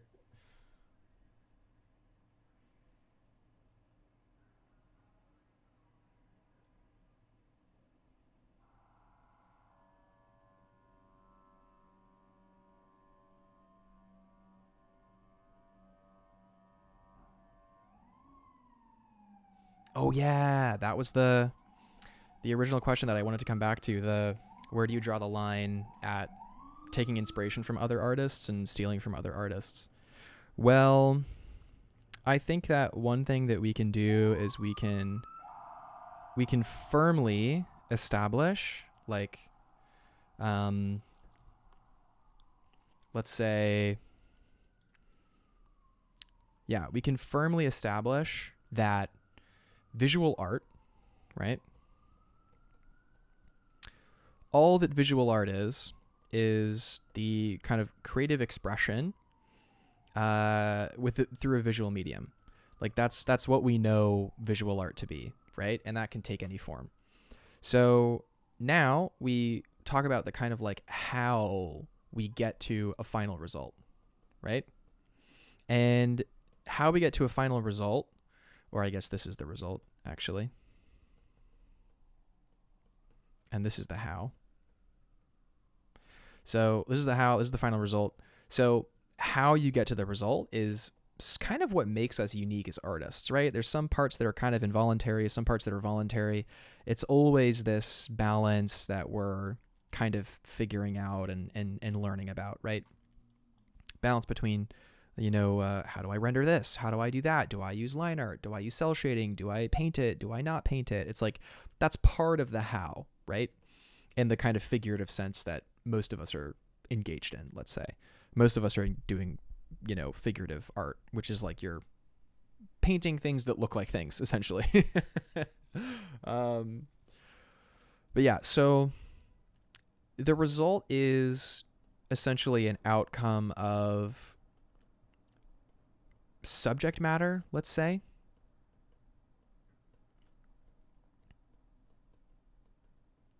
Subject matter and process.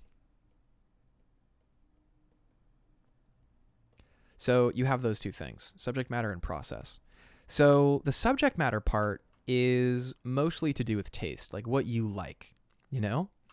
Do you like a certain kind of subject? Do you like a certain kind of, whatever? Like it's like that's kind of sort of what makes you what makes you is like what you're interested in. So for me, like the subject matter here is like a class commentary using a fish aesthetic or something. Like that's the kind of subject matter, and it's very, very flowy costuming, and it's just kind of things that I like.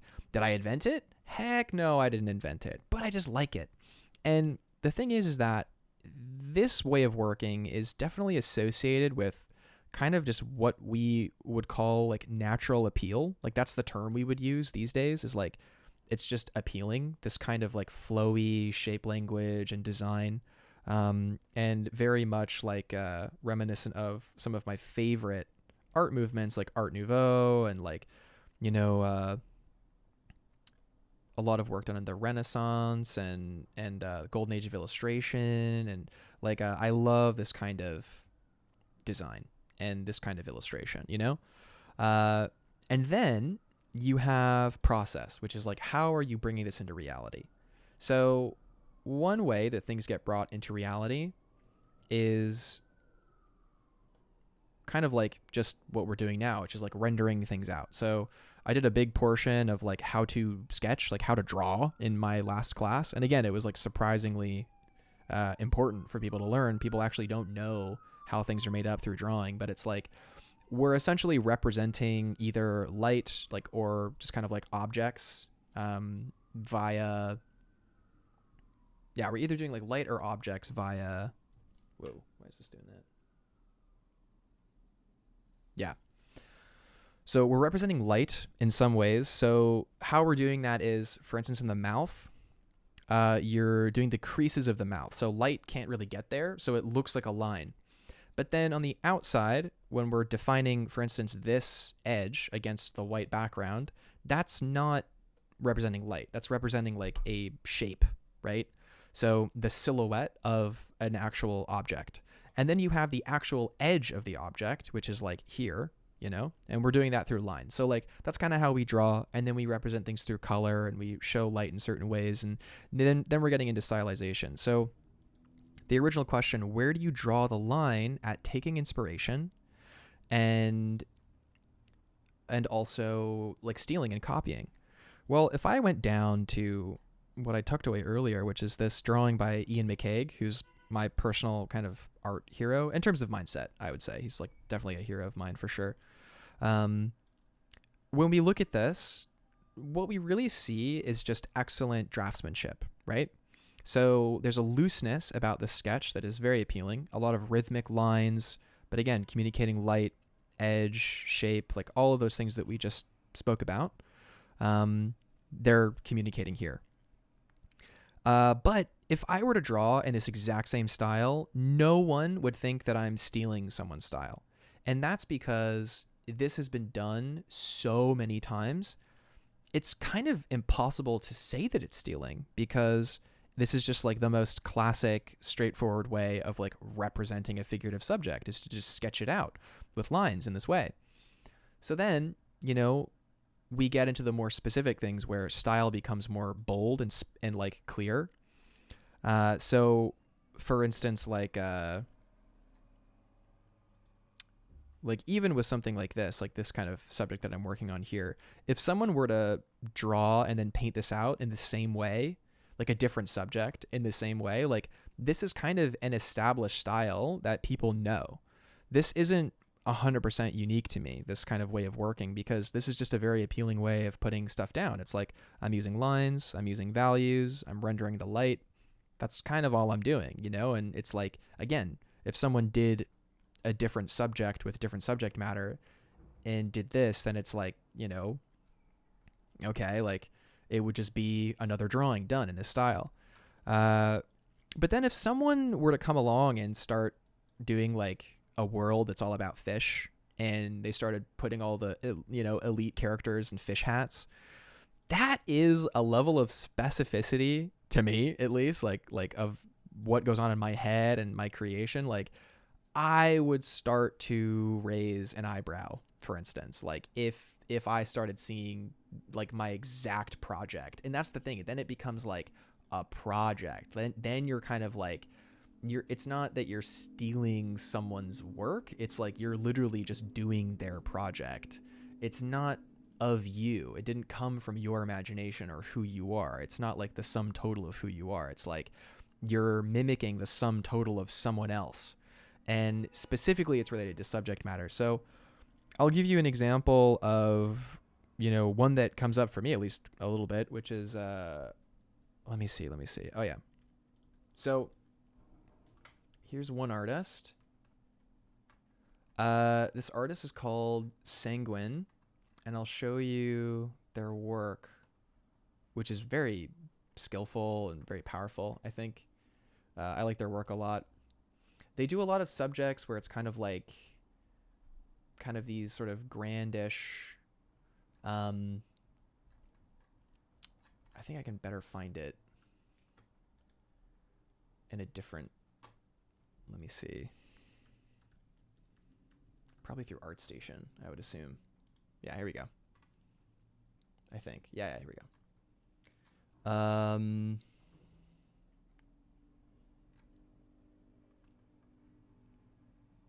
Yeah, so this is an artist that got like really big on Instagram a number of years ago and has been like very influential in the art scene. So I'll drop one of the illustrations here on screen now. I've interviewed this artist, and that interview is like gonna come out soon on YouTube, hopefully, if I can ever edit it and format it. But like, here's one of their illustrations, right? So very, very strong illustration. Again, like the perspective, sense of space is really interesting. It's this kind of like fish eel creature receding back into space, and like all of these female characters are carrying this creature. And the line art style is like very particular and very pushed. A lot is kind of in favor of appeal. And that's kind of like a general thing that this artist, Alex, who goes by Sanguine, like talks about a lot, is like appeal and, specifically like what they like about appeal. Recently, they've been branching out and doing a lot more interesting work, like some really cool concept work. Like this is a really cool design they did. I'll link their ArtStation in the chat as well so you guys can see. But this guy's a really nice guy. Been a friend for a little while. And just kind of cool in general. Let's see if that worked. Yeah, that worked. Okay, cool. But yeah, again, this sense of shape is really strong, and design is really, really strong. Yeah, I would highly recommend checking their work out. They're really nice. I'm sure you could ask them questions and whatnot. But that's kind of like the format of how they work. They do these kind of female characters that are very, pushed. Like here's another portrait, I think, that you guys can kind of get the sense.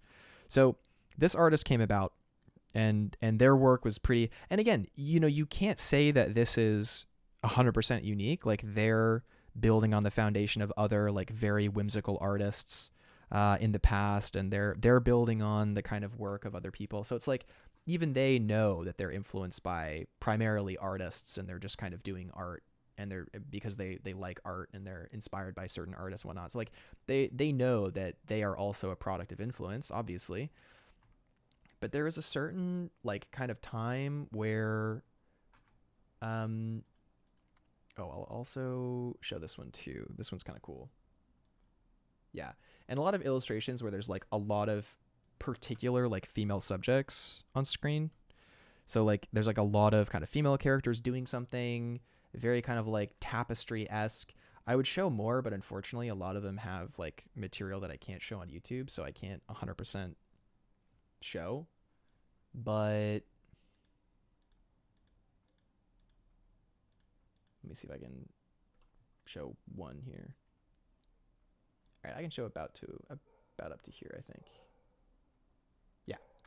So like here's another one where it's like very, again, like a tapestry and like really beautiful work, right? Like the texturing is very beautiful, but really like the line art is just super gorgeous, like and just very, very well done, very specifically done, and it's just working really well.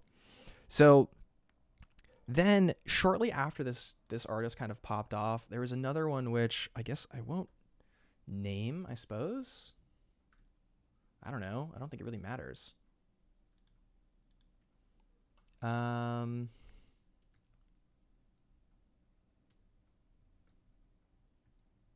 gosh, what was their handle? I can't even remember it. I wonder.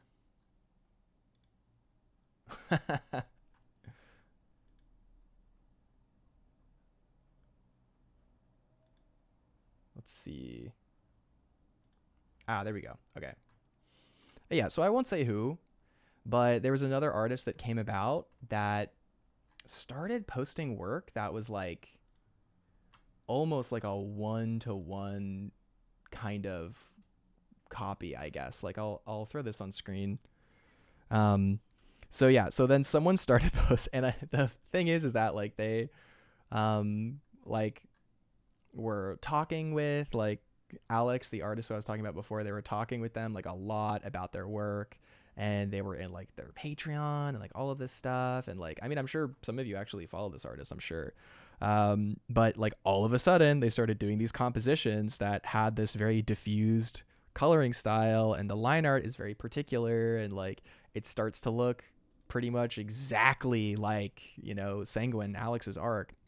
And I remember just kind of like, because at first it was like, oh, cool, like a couple homage pieces, but then it just kept going and kept going and kept going. And it's like, I think that this is at a point where, I mean, dude, I mean, even like, you know, here, I'll show this one so you can, like, and like, no one's committing any crimes, right? No one's committing any crimes. This is Alex's work, and this is the other artist's work. It's like no one's actually like doing anything wrong, illegal or whatever. But that is when I would say, like, dude, what's the point? Like what's the point? Like, why not create your own visual style? Why not find your own sense of appeal? Like, why go after this other, like, why just emulate this other thing? And what's kind of interesting or strange is that like they've grown in popularity like almost to the same level as Alex. So it's like this kind of, you know, weird scenario where it's like, who knows anymore? And then it kind of becomes that thing of like, you know, does that style just become the same thing as this that we were talking about before? Like, does it just become another form of illustration, you know? Or is it stealing? Because it's like, for instance, you know, we talk about movie genres and we're like, oh, you know, it's like a sci-fi thriller, dystopian, whatever. And it's like at one point there was only one movie like that. And the second one comes out and they go, oh, you're just copying the first guy. But then as enough time goes by and enough people adopt the style, you know, what ends up happening is it just becomes a genre. So maybe this style that, you know, like Alex has kind of popularized initially, at least like on Instagram or in these spaces, and kind of bringing this sense of like whimsy into this thing, like maybe it just becomes a genre, and maybe that other artist is just like enjoying the same genre, and maybe, you know, in a few years there'll be like a bunch of artists drawing like that, and then it doesn't really matter, you know? It's like, so what's strange about the idea of like being influenced by someone's art or stealing someone's art is I'm not going to sit here and say like you can't steal art or you can't steal a style or can't steal work, like, because that's just not true. You can, as we just saw, you absolutely can just totally jack someone's entire aesthetic with no consideration to why they work in that way or what kind of personality they have that gives rise to that style, and just like totally cheapen it and make it just way less impactful, and all you're doing is just cashing out on a visual appeal. So like you can steal, but do not be afraid of influence, because I am influenced by so many artists, man, like so many, countless artists even. And, I can't for a second tell you that I am an original artist, because I don't really know what that means. You know, I just like what I like. I draw what I like, and it's unique to me. I draw what I like out of my decision to. I don't draw in a style that, someone else kind of invented that I decided I do this now. That's not what I did. I just kept drawing and it started to look a certain way. And I think my style has a lot of range actually, which I like. I don't think I work in like one particular, visual style or something, which I really enjoy. I hope that was a satisfactory answer. It's a very, very tough question to answer. The answer of like, when is it stealing someone's style? But do not be afraid of being influenced by people. And the thing is that like do some stuff in someone else's style and see. I mean, maybe don't make it your career, but try. It's just there's no wrong in it. Like learning from someone else's style, there's no wrong. I mean, there was a long time where I was like, trying to paint like Ahmed El-Duri and being like, oh, how do I paint? How do I do that? I was only doing line art for a long time. And I was like, how does he paint so fast? How does he get these things down so fast? And then you try it out and you see like, okay, how are they thinking? What are they doing? And then what ends up happening is your natural voice is always going to come through if you let it. So keep doing that. And in regards to the artist that I just spoke about, like I just hope that there's like fulfillment and excitement. And like I never, absolutely no hate or drama or anything. But it's just it was a little strange for me though to see like those two artists exist in like the same space for like a while or something. It was like very interesting. Anyway, yeah. Man. Yeah, the last thing I want to do is start like any kind of drama. Let's check back in with you guys. See what's going on here.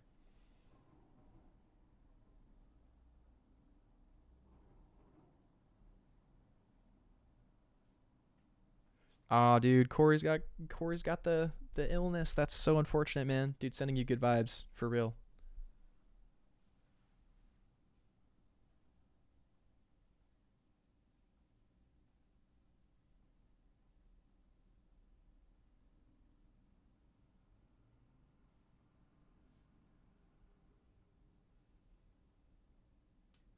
Oh, interesting. Yeah, Sinem just said that Loish's art style kind of seems like it's become a genre. I think yeah, in a way it has. Like but the thing is that like I think it's so specific. Like whenever I see someone doing Loish's style, I just call them a Loish clone. I just go like, "Oh, cool, like a Loish clone." Like I think maybe that's cruel of me though. I actually don't know. But that is what comes into mind though when I see someone who paints exactly like Loish. I'm like, "Oh, a Loish clone. Cool." Um cuz like again, she is just but even Loish is like leaning super heavily into like pre-carved paths of like Disney and all these other people who like would simplify in certain ways, and they kind of blazed a path for certain kind of stylization that Loish kind of refined and made her own and all of that stuff. But that like very painterly translucent style with those kinds of human proportions and stylization, like I do think of as just like it's just a Loish clone. But it has become a genre. I think so. And there's like an argument to the whole like Sam does art thing as well, but I think Sam does art is like I think it's honestly like it's just realistic Disney proportions. Like I don't think that it's particularly like anything really.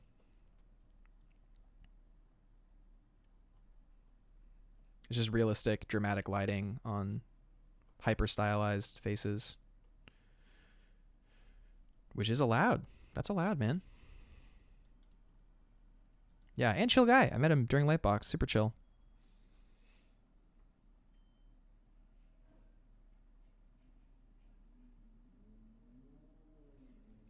Corey brings up a good point about evolving it. Yeah, you do have to evolve it.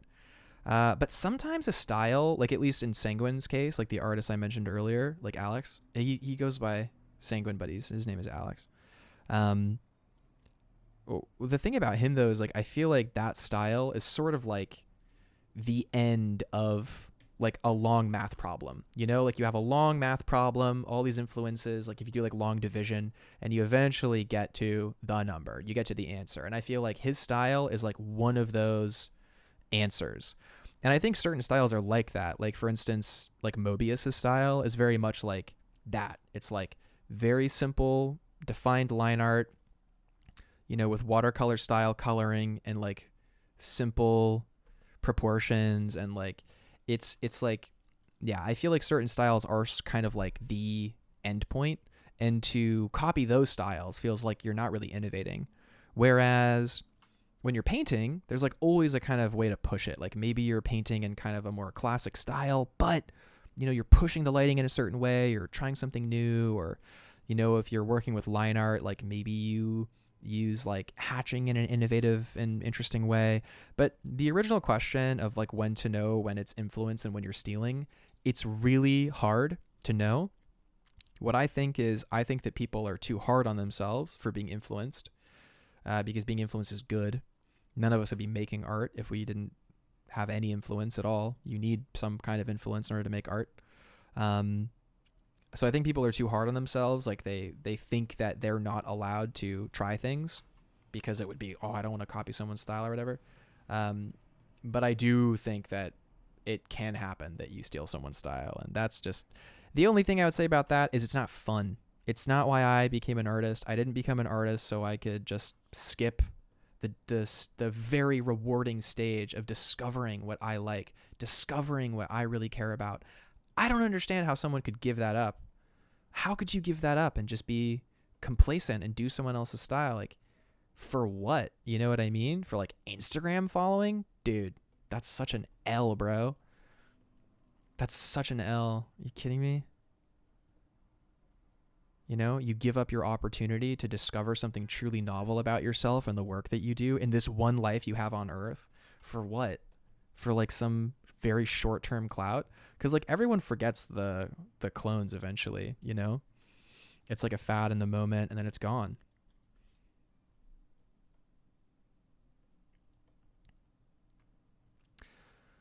Anyway, I think I very, very much value like the sense of discovery that I have in my art journey, and I wouldn't trade that for anything.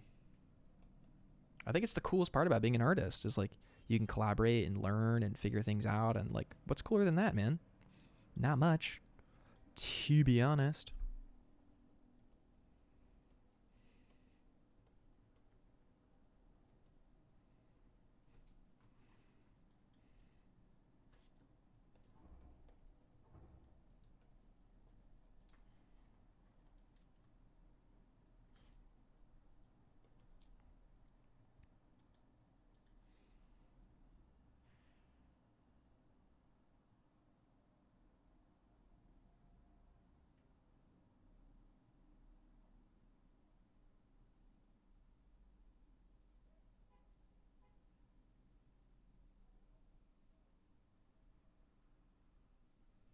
Oh, that's good synonym. I think that's a valuable thing.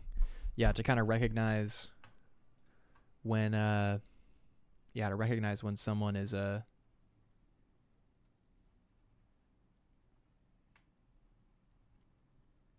when like you're kind of in awe temporarily, and then when your own voice starts to come in. That's fantastic. Yeah, process is the most important thing. It has to be, really. Yeah, process is king, man. And it's like the most fun part too. Like I'm sure, like when I'm done painting this, like I'm just gonna be so happy with it. Like I'm gonna be so happy that I painted it. You know, it's gonna be so cool. I get to just like have it forever. This cool drawing I made of this like chest warden guy. You know. All right, we might start winding down soon. It's getting kind of late on my end. Let's see. Yeah, I've been going for about 2 hours now. But we've kind of just been jamming. You know, I think the last thing we can do is maybe just sketch some dragons for fun. Like that would be fun. Other than that, I can't really think of what else I'd want to do.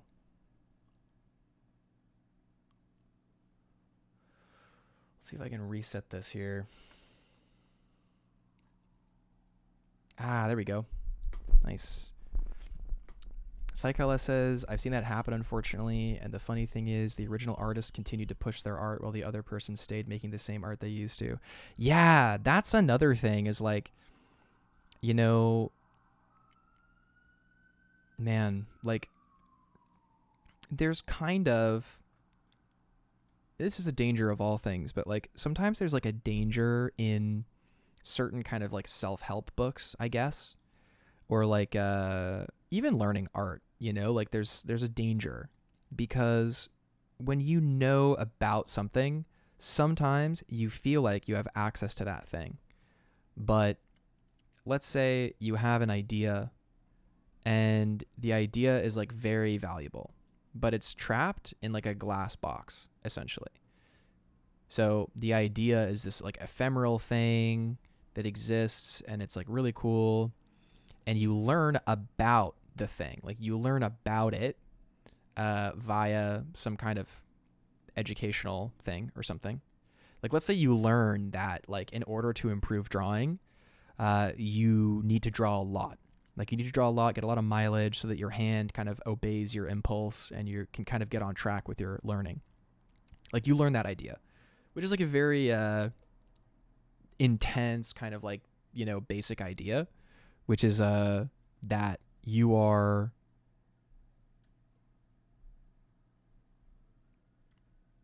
like what you put in is what you get out, essentially. So you have like your kind of very intense idea here that you have access to. But it's kind of trapped behind glass. And there's this sort of thing of like, oh, well, if I want to get better at art, I can get better at some point. Like if I want to get better, I can in the future.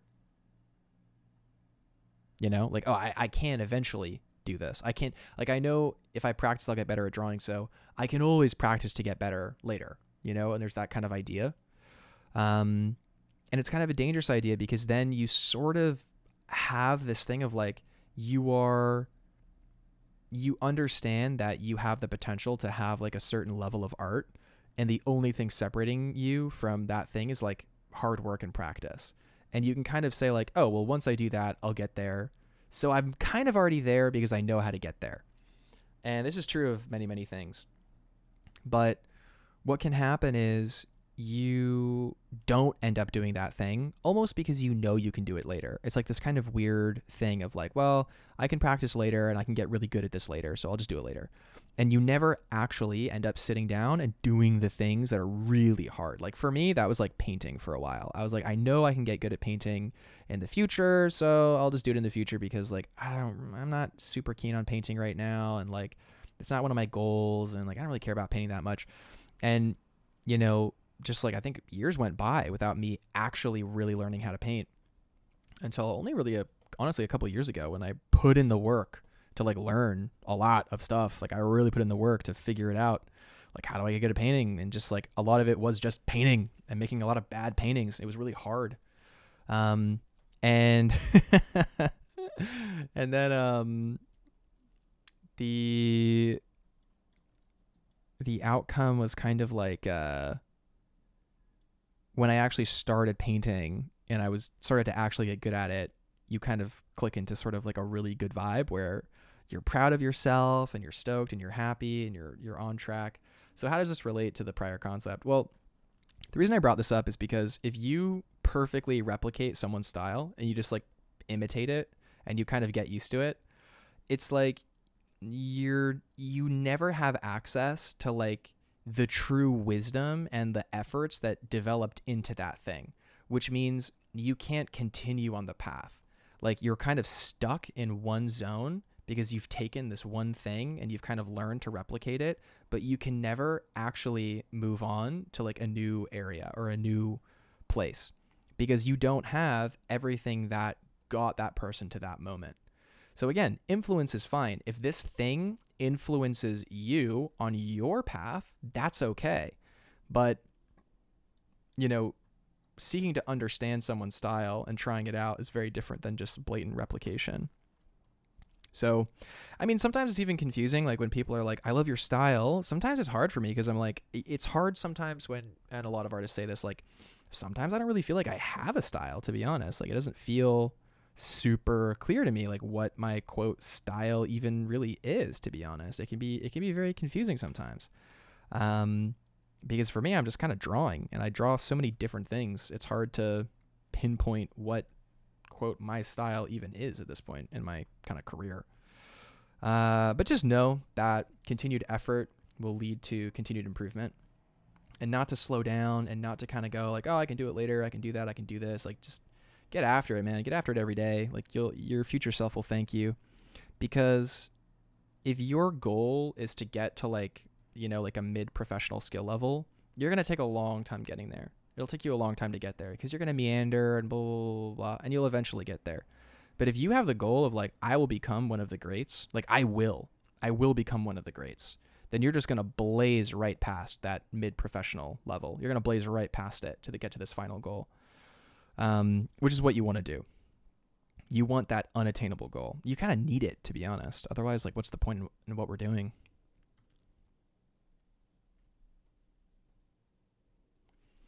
Or at least that's me. And that's worked for me. That mindset's worked for me very, very well in my life. I'm very grateful for it. Dude, I love this facial hairstyle that this guy has. Just this super banging, like, heck yeah, dude. Let's go. All right. See you, CJ. Thanks for dropping in.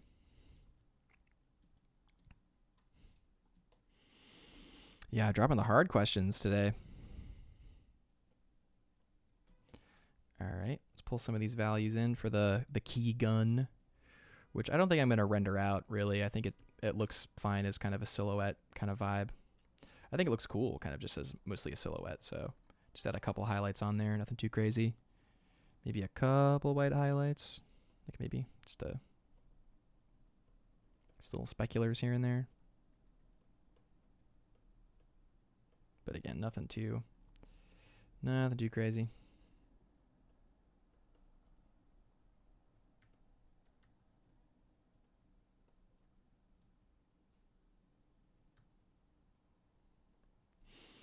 Yeah, but be sure to write down in the comments what you guys want to see next for me, like what kind of streams you want. Today was just a simple Q&A. Like I just kind of wanted to answer all the questions you guys had and noodle around on some stuff that I like. Oh yeah, we were going to do some dragons. That's what we were going to do. Let's do that before we sign off.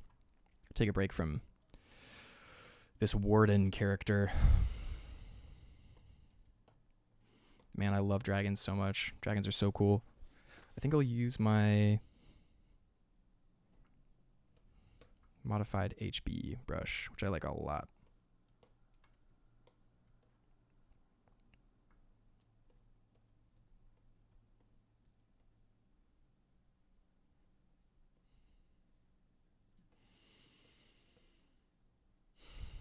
Nice. Oh, I'm glad you guys enjoyed this one. Yeah, I feel like I want to do more of just some chill Q&A streams. You know, I think I want to do like an Ask Me Anything stream soon, with like a purposeful one, where you guys can literally just ask me anything you want.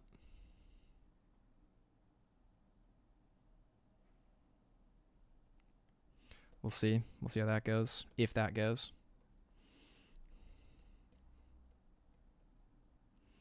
Yeah, recently I've been really enjoying this kind of head structure for dragons, where it's like almost like an alligator or like weasel or something, like some kind of weird kind of creature. I don't know, there's something about it I really like.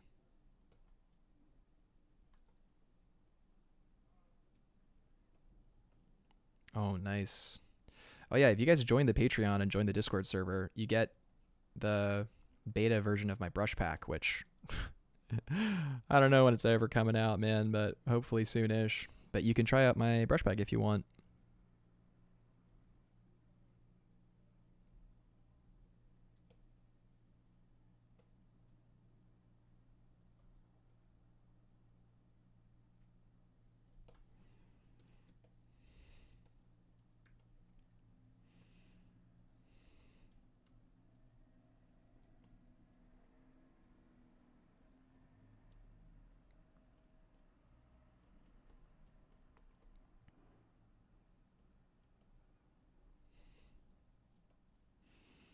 Man, dragons are so cool.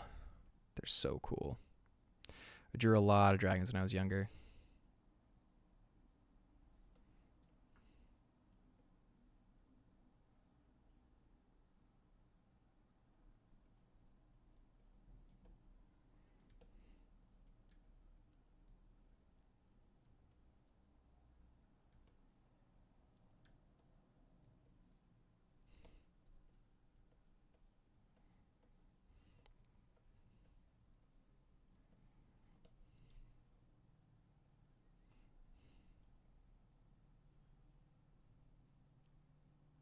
Dragons are actually some of the easiest creatures to draw because there really are no rules. There's only a few rules that you have to follow, and you can just kind of do a pretty crazy dragon, to be honest.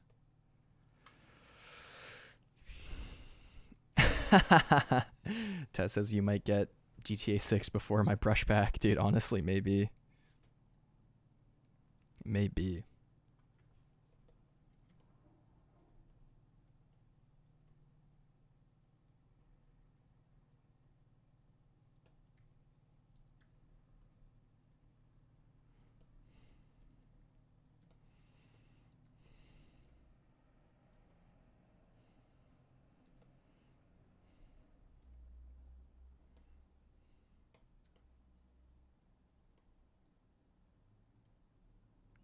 One thing I like a lot about working in portrait is you can move things around a lot and it won't affect the rest of the drawing.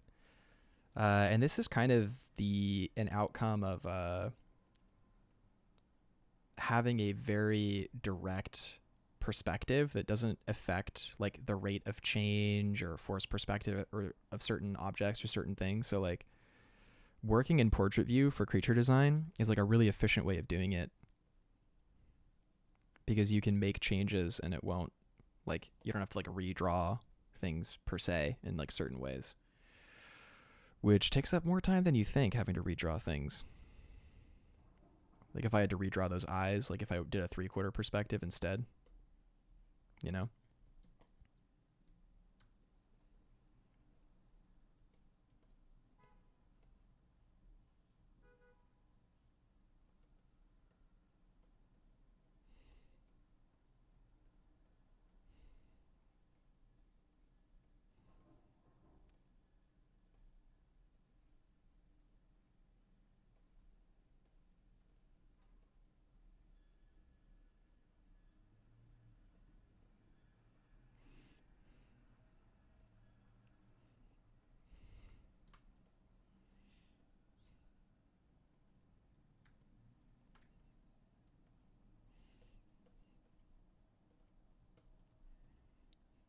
I think in order to get a bit more energy out of this dragon, I think I want to add some more personality to the eyes especially. If you want to decide if a dragon is like malevolent or like a benevolent dragon, the secret is entirely in the eyes. Completely and entirely in the eyes. Kira said just finished playing Bloom Rage, and it really motivates me to get better. I want to be able to design good characters too, maybe even think about cool story for them. Art is honestly so cool. It's the best. I agree. I agree with that. And yeah, you should get better. Being able to draw whatever you want is super cool. I would highly recommend it to people. It's one of the coolest things that we can do in this life. Create whatever you want. It's just a total win-win, man. It's so cool. If people knew how fun it was to like be able to draw whatever you want, and like they would practice a lot more. A lot of people have this idea of like, you know, like, oh, it can't be that fun. Like, you know, everyone wants to be a master because like they know it's cool to be a master because everyone likes you when you're like a master at art. Everyone just kind of likes you. But the main reason to become a master is because it's really fun to draw.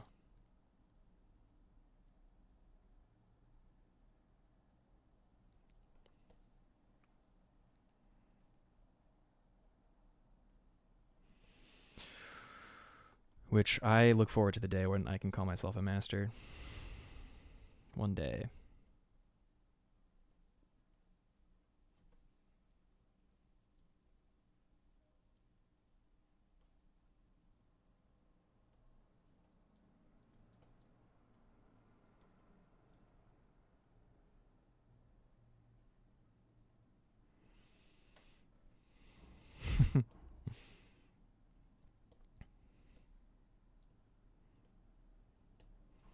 All right, we got a pretty spooky dragon here. But I like him. He's fun.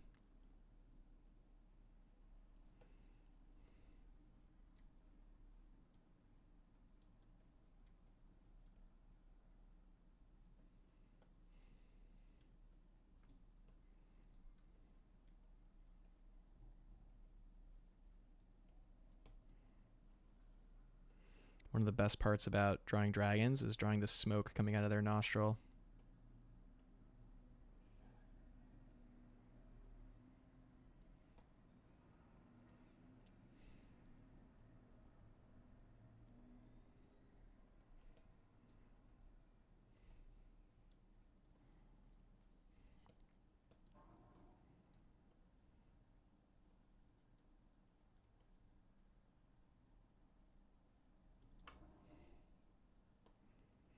Spooky dragon.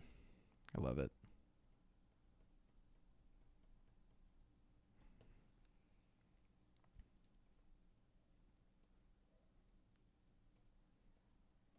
All right, we'll leave this dragon here, and then we'll do another one. Why not? Now I'm warmed up.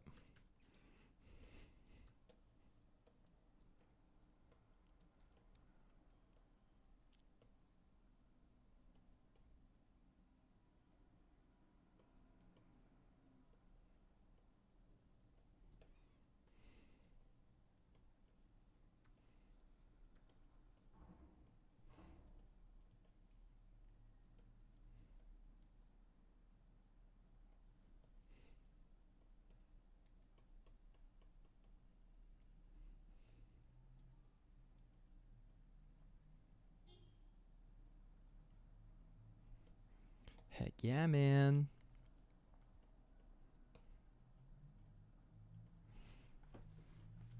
Oof. Man, I will say this Cintiq placement, not doing wonders for my arm. My current setup is the opposite of ergonomically optimized. Man, I'm really looking forward to this move. I gotta tell ya. I gotta tell ya.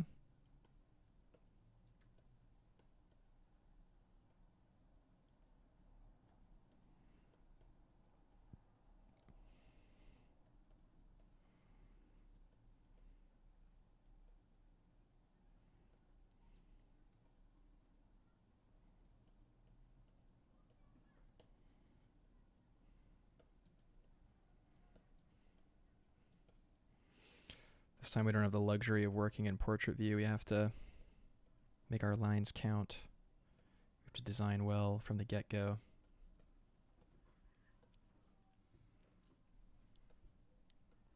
Prashant, good to see you, man. Prashant is a master 3D modeler.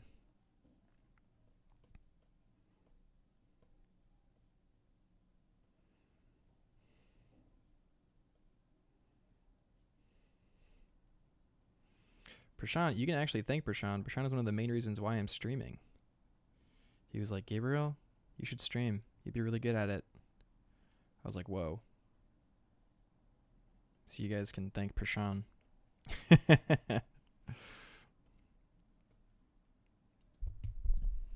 Timon says, oh my gosh, finally caught one live. Nice, man. I'm glad. Welcome. I'm going to be signing off relatively soon, but we're going to be drawing this dragon for a little while longer, I think.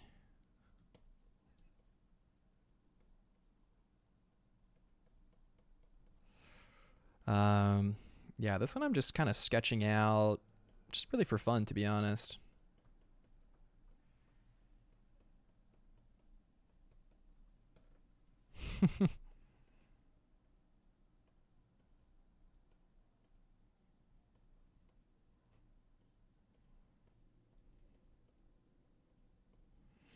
Yeah, Prashant, when are you going to keep streaming, man?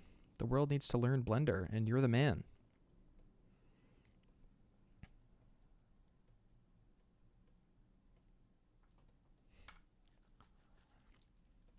When are you going to teach the people Blender?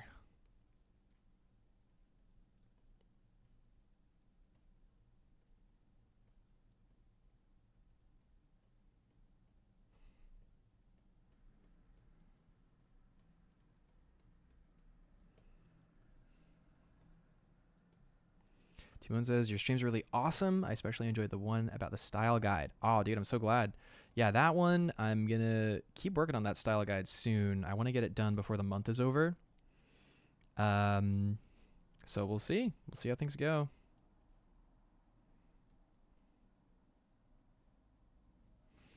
We will see how things go. But I'm glad. So the style guide one, actually, out of curiosity, Timon, for that one, did you like the actual like style guide portion, or like I know I spoke about a lot that stream. It got pretty intense. Was it like the discourse as well, or you just like the style guide stuff? Out of curiosity.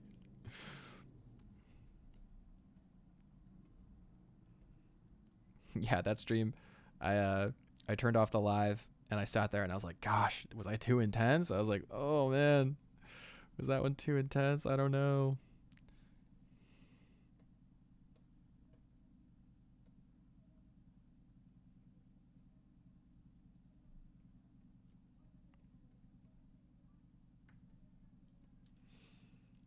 Oh, this is too bad you're not in the Patreon Discord. Ah, man.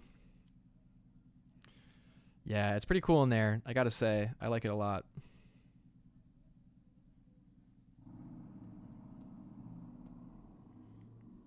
Yeah, the folks in there are super, super cool. And you can always try it and see.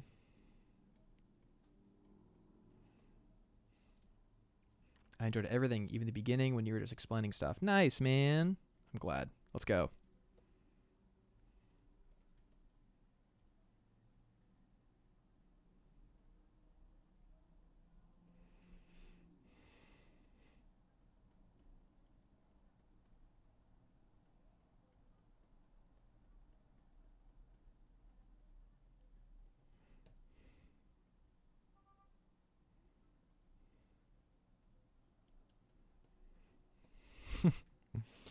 This is a fun one.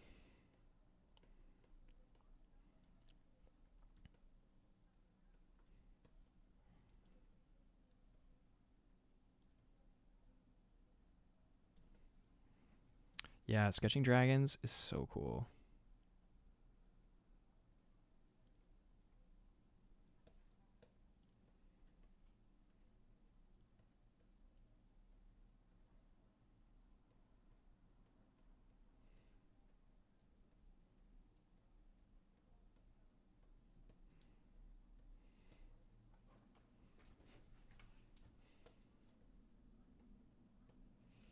Timon says it's cool when it's actually put into words. The way you like no, not a vague idea. Man, yeah, that's my goal. I think that honestly, a lot of people in the online art space just keep repeating stuff that's not useful. Like, just they keep repeating stuff. Like, build your visual library. It's like, what the hell does that mean? What does that mean, dude? I don't think it's useful. There's like so much that's not useful. So my mindset around explaining things and is really just doing my best to really doing my best to completely explain things, even if you have to kind of sound like you're going too simple. Like earlier we talked about certain principles of light, and you kind of have to go super simple because like that's just the jam.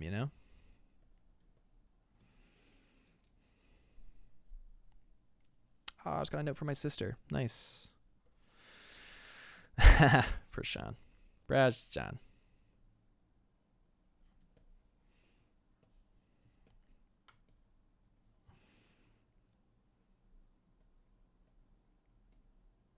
Thanks, Timon. I really appreciate that, man. It's great motivation. Yeah, I just don't want people to have to spend as much time figuring things out the hard way as I did. Because there's actually like a really elegant and simple way to develop and grow your understanding around visual art. And I'll tell you what, all this jargon that we're using, in my opinion, is not useful. Like shape design. What the heck is shape design? Explain to me what shape design is. It's impossible. People are like, oh, it's appealing shapes. Then call it appeal. Are you talking about appeal? Oh no, it's when you're breaking things down into simple archetypes. Oh, so it's breaking things down into simple archetypes. Just say that. Don't say shape design, in my opinion. That being said, I've done a lot of lectures on shape design, so that is something that I'm trying to conquer so that people can stop wondering about it.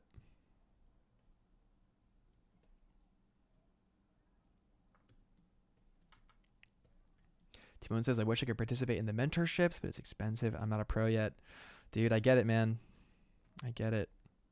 Yeah, art education's hard. I think the best thing that you can do for yourself, if you're in the position where it's not possible for you to get like specialized education like that, is just get your hands on anything you can. Like, for instance,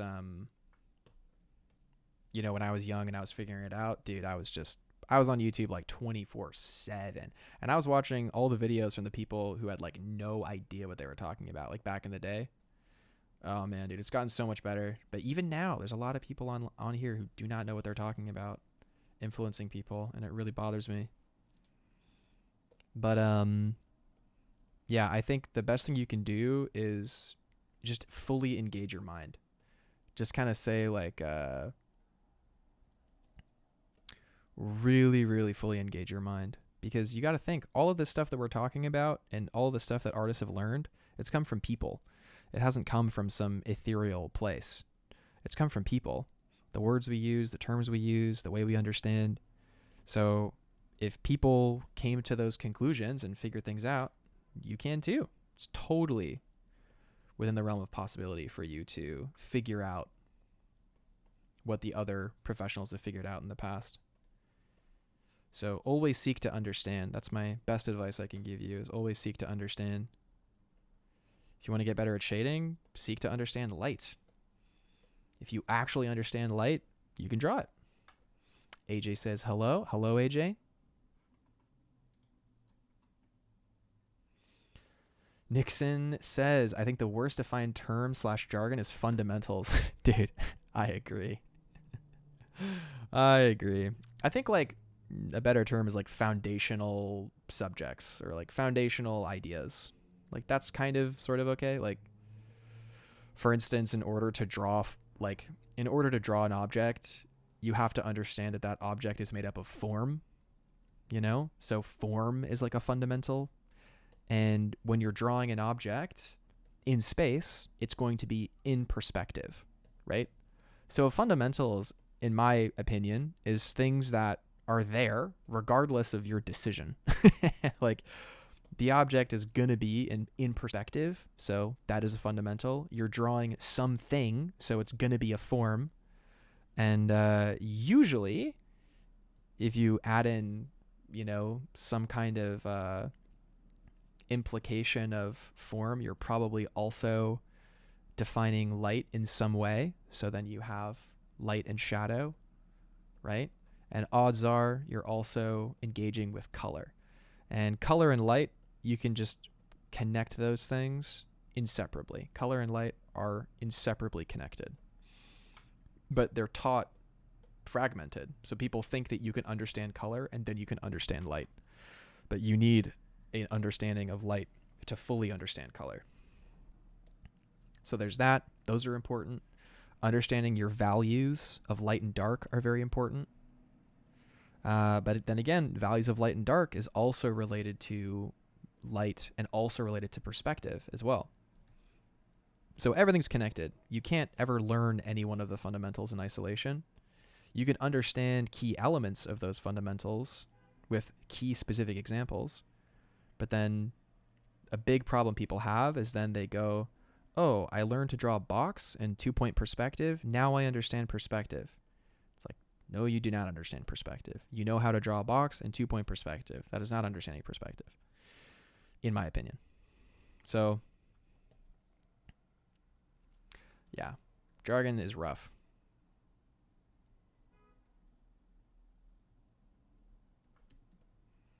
The biggest compliment I get from my classes is people after say, I thought I understood that. I did not understand that. Or people say they're like, oh, I finally get it. Like, that's the biggest compliment I get for the classes I run. I'm thinking about running one. Honestly, if there's interest, I might run one again pretty soon. Like, I don't know. Would you guys be interested in something in April? I don't know. Like, I don't know. March, back-to-back classes? I haven't done that. I've only done usually just 2 classes a year. I don't know. I don't even know if I have time to do it. So we'll have to see.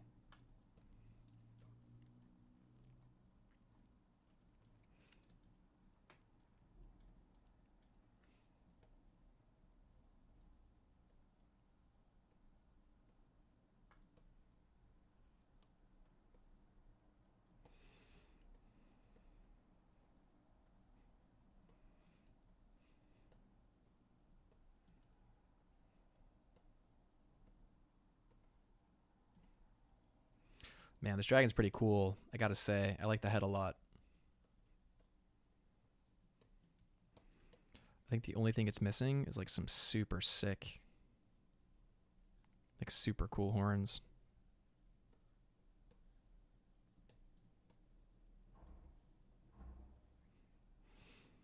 Yeah, exactly, Timon. Like I did just now. Exactly.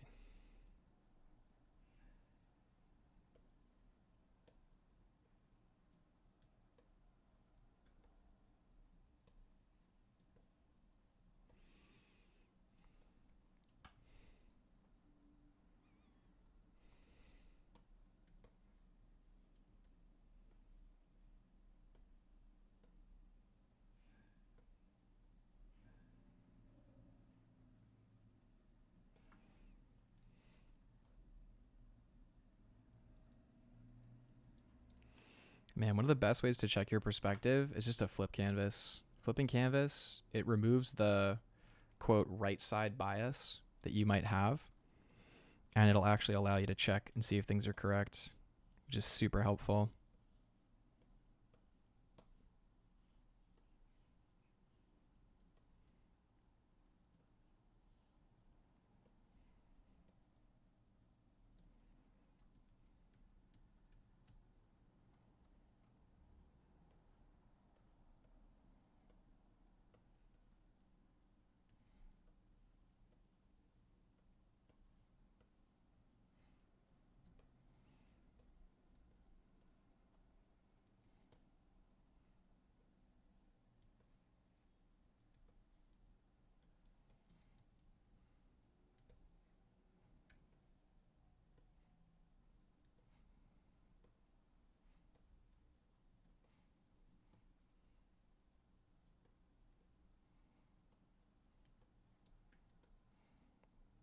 Nice.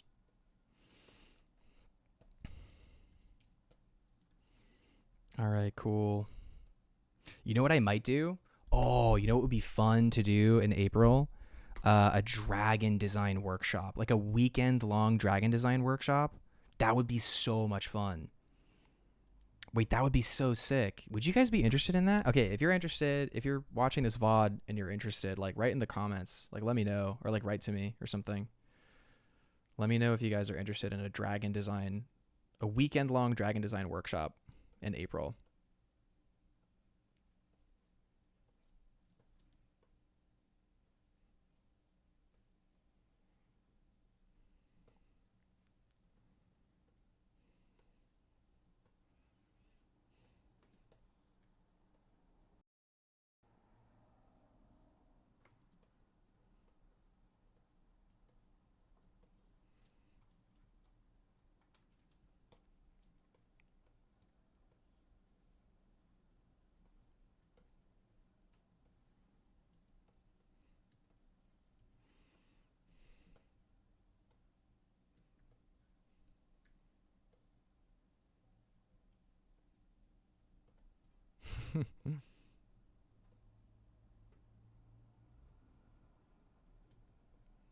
Yeah, because drawing dragons is like you need foundational understanding of creature anatomy, of like any creature anatomy, and then you just need to distort it slightly. So like I'll walk through how to do like multiple kinds of dragons and how to get it looking dynamic and interesting, and that'll actually be really fun. I would love to do that. All right, maybe I'll do that. Maybe that'll be my second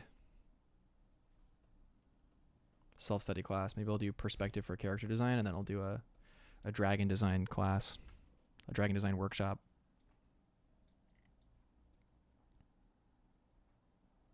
Hmm. That's not a bad idea, actually.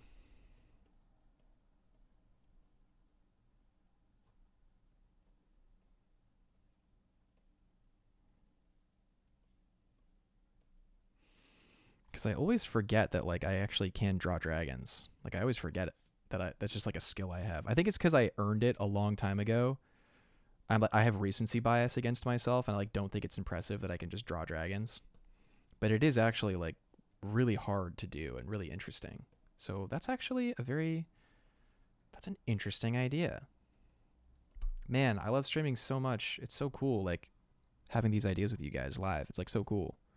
Like I'm the kind of person who like really likes and needs like a sounding board, like people to talk to. Like I bounce ideas off of people, so it's just like really cool to be able to stream and just run this stuff by you guys. It's really cool. Because also like I really want to be of service, so like the fact that I can actually just ask like, hey, you guys want to do this? And you guys are like, yeah. Like that's just so cool. Okay.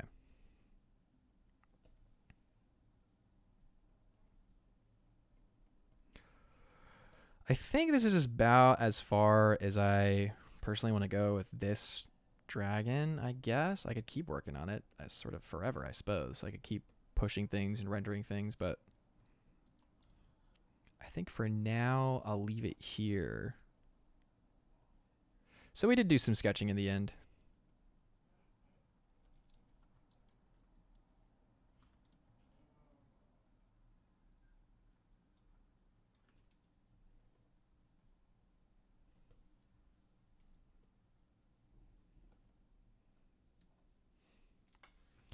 Varun asks, does coming up with new aesthetics based off your influences come down to purely experimentation? Nothing is ever truly only one thing. And I think you already know that, Varun. I think like I think that maybe your question is rooted in a deeper sense of like maybe frustration of like, you know, it's hard to come up with something aesthetically pleasing. So like, you know, there's this sense of like, is it just experimentation? Like, is it really just purely experimentation? I would say, then you have to define experimentation, which is really hard. Like, how do you define experimentation? What I would say is that if you consistently draw what you like to draw, it's impossible for you to not develop some kind of look for that thing. I think that a better answer to your question, or a better question would be, does complacency get in the way of coming up with a new aesthetic based off your influences? And yes, complacency does get in the way. So if you just resign yourself to drawing a certain way forever, it's going to keep you from growing. So avoid complacency. But it doesn't have to be like constant, random pushing yourself through, quote, like experimentation, you know? Like it's also like you're figuring it out, man, you know? And it takes time. It takes time.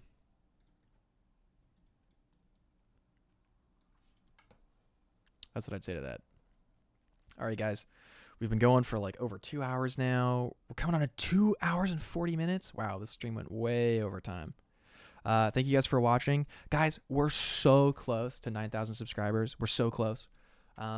If you are not subscribed, I would highly recommend subscribing. You know, you'll get all the you get what you get anyway, but you know, you'll be notified when I stream. You can see in your subscription tab when I drop a new VOD so you don't miss it. I don't know. Everyone's at the mercy of the YouTube recommendations these days. But anyway, still subscribe. Like the stream for sure. Definitely like the stream. Comment what you guys want to see. If you're interested in that Dragon workshop, definitely let me know. If you haven't signed up to the March course and you want to see the 10 high quality, super high value lectures that's going to happen live next month, definitely sign up to that. It's only a couple hundred bones, baby. Great value. Yeah, all the fun stuff. You guys rule. Thanks for hanging out while I draw this dragon. This is a fun one. Bam. Let's sign it here. Wow. All right, guys. This has been Gabriel Quinn. New outro? That's so good. Okay, wait, let's do it again. All right, guys. This has been Gabriel Quinn. I'll see you later.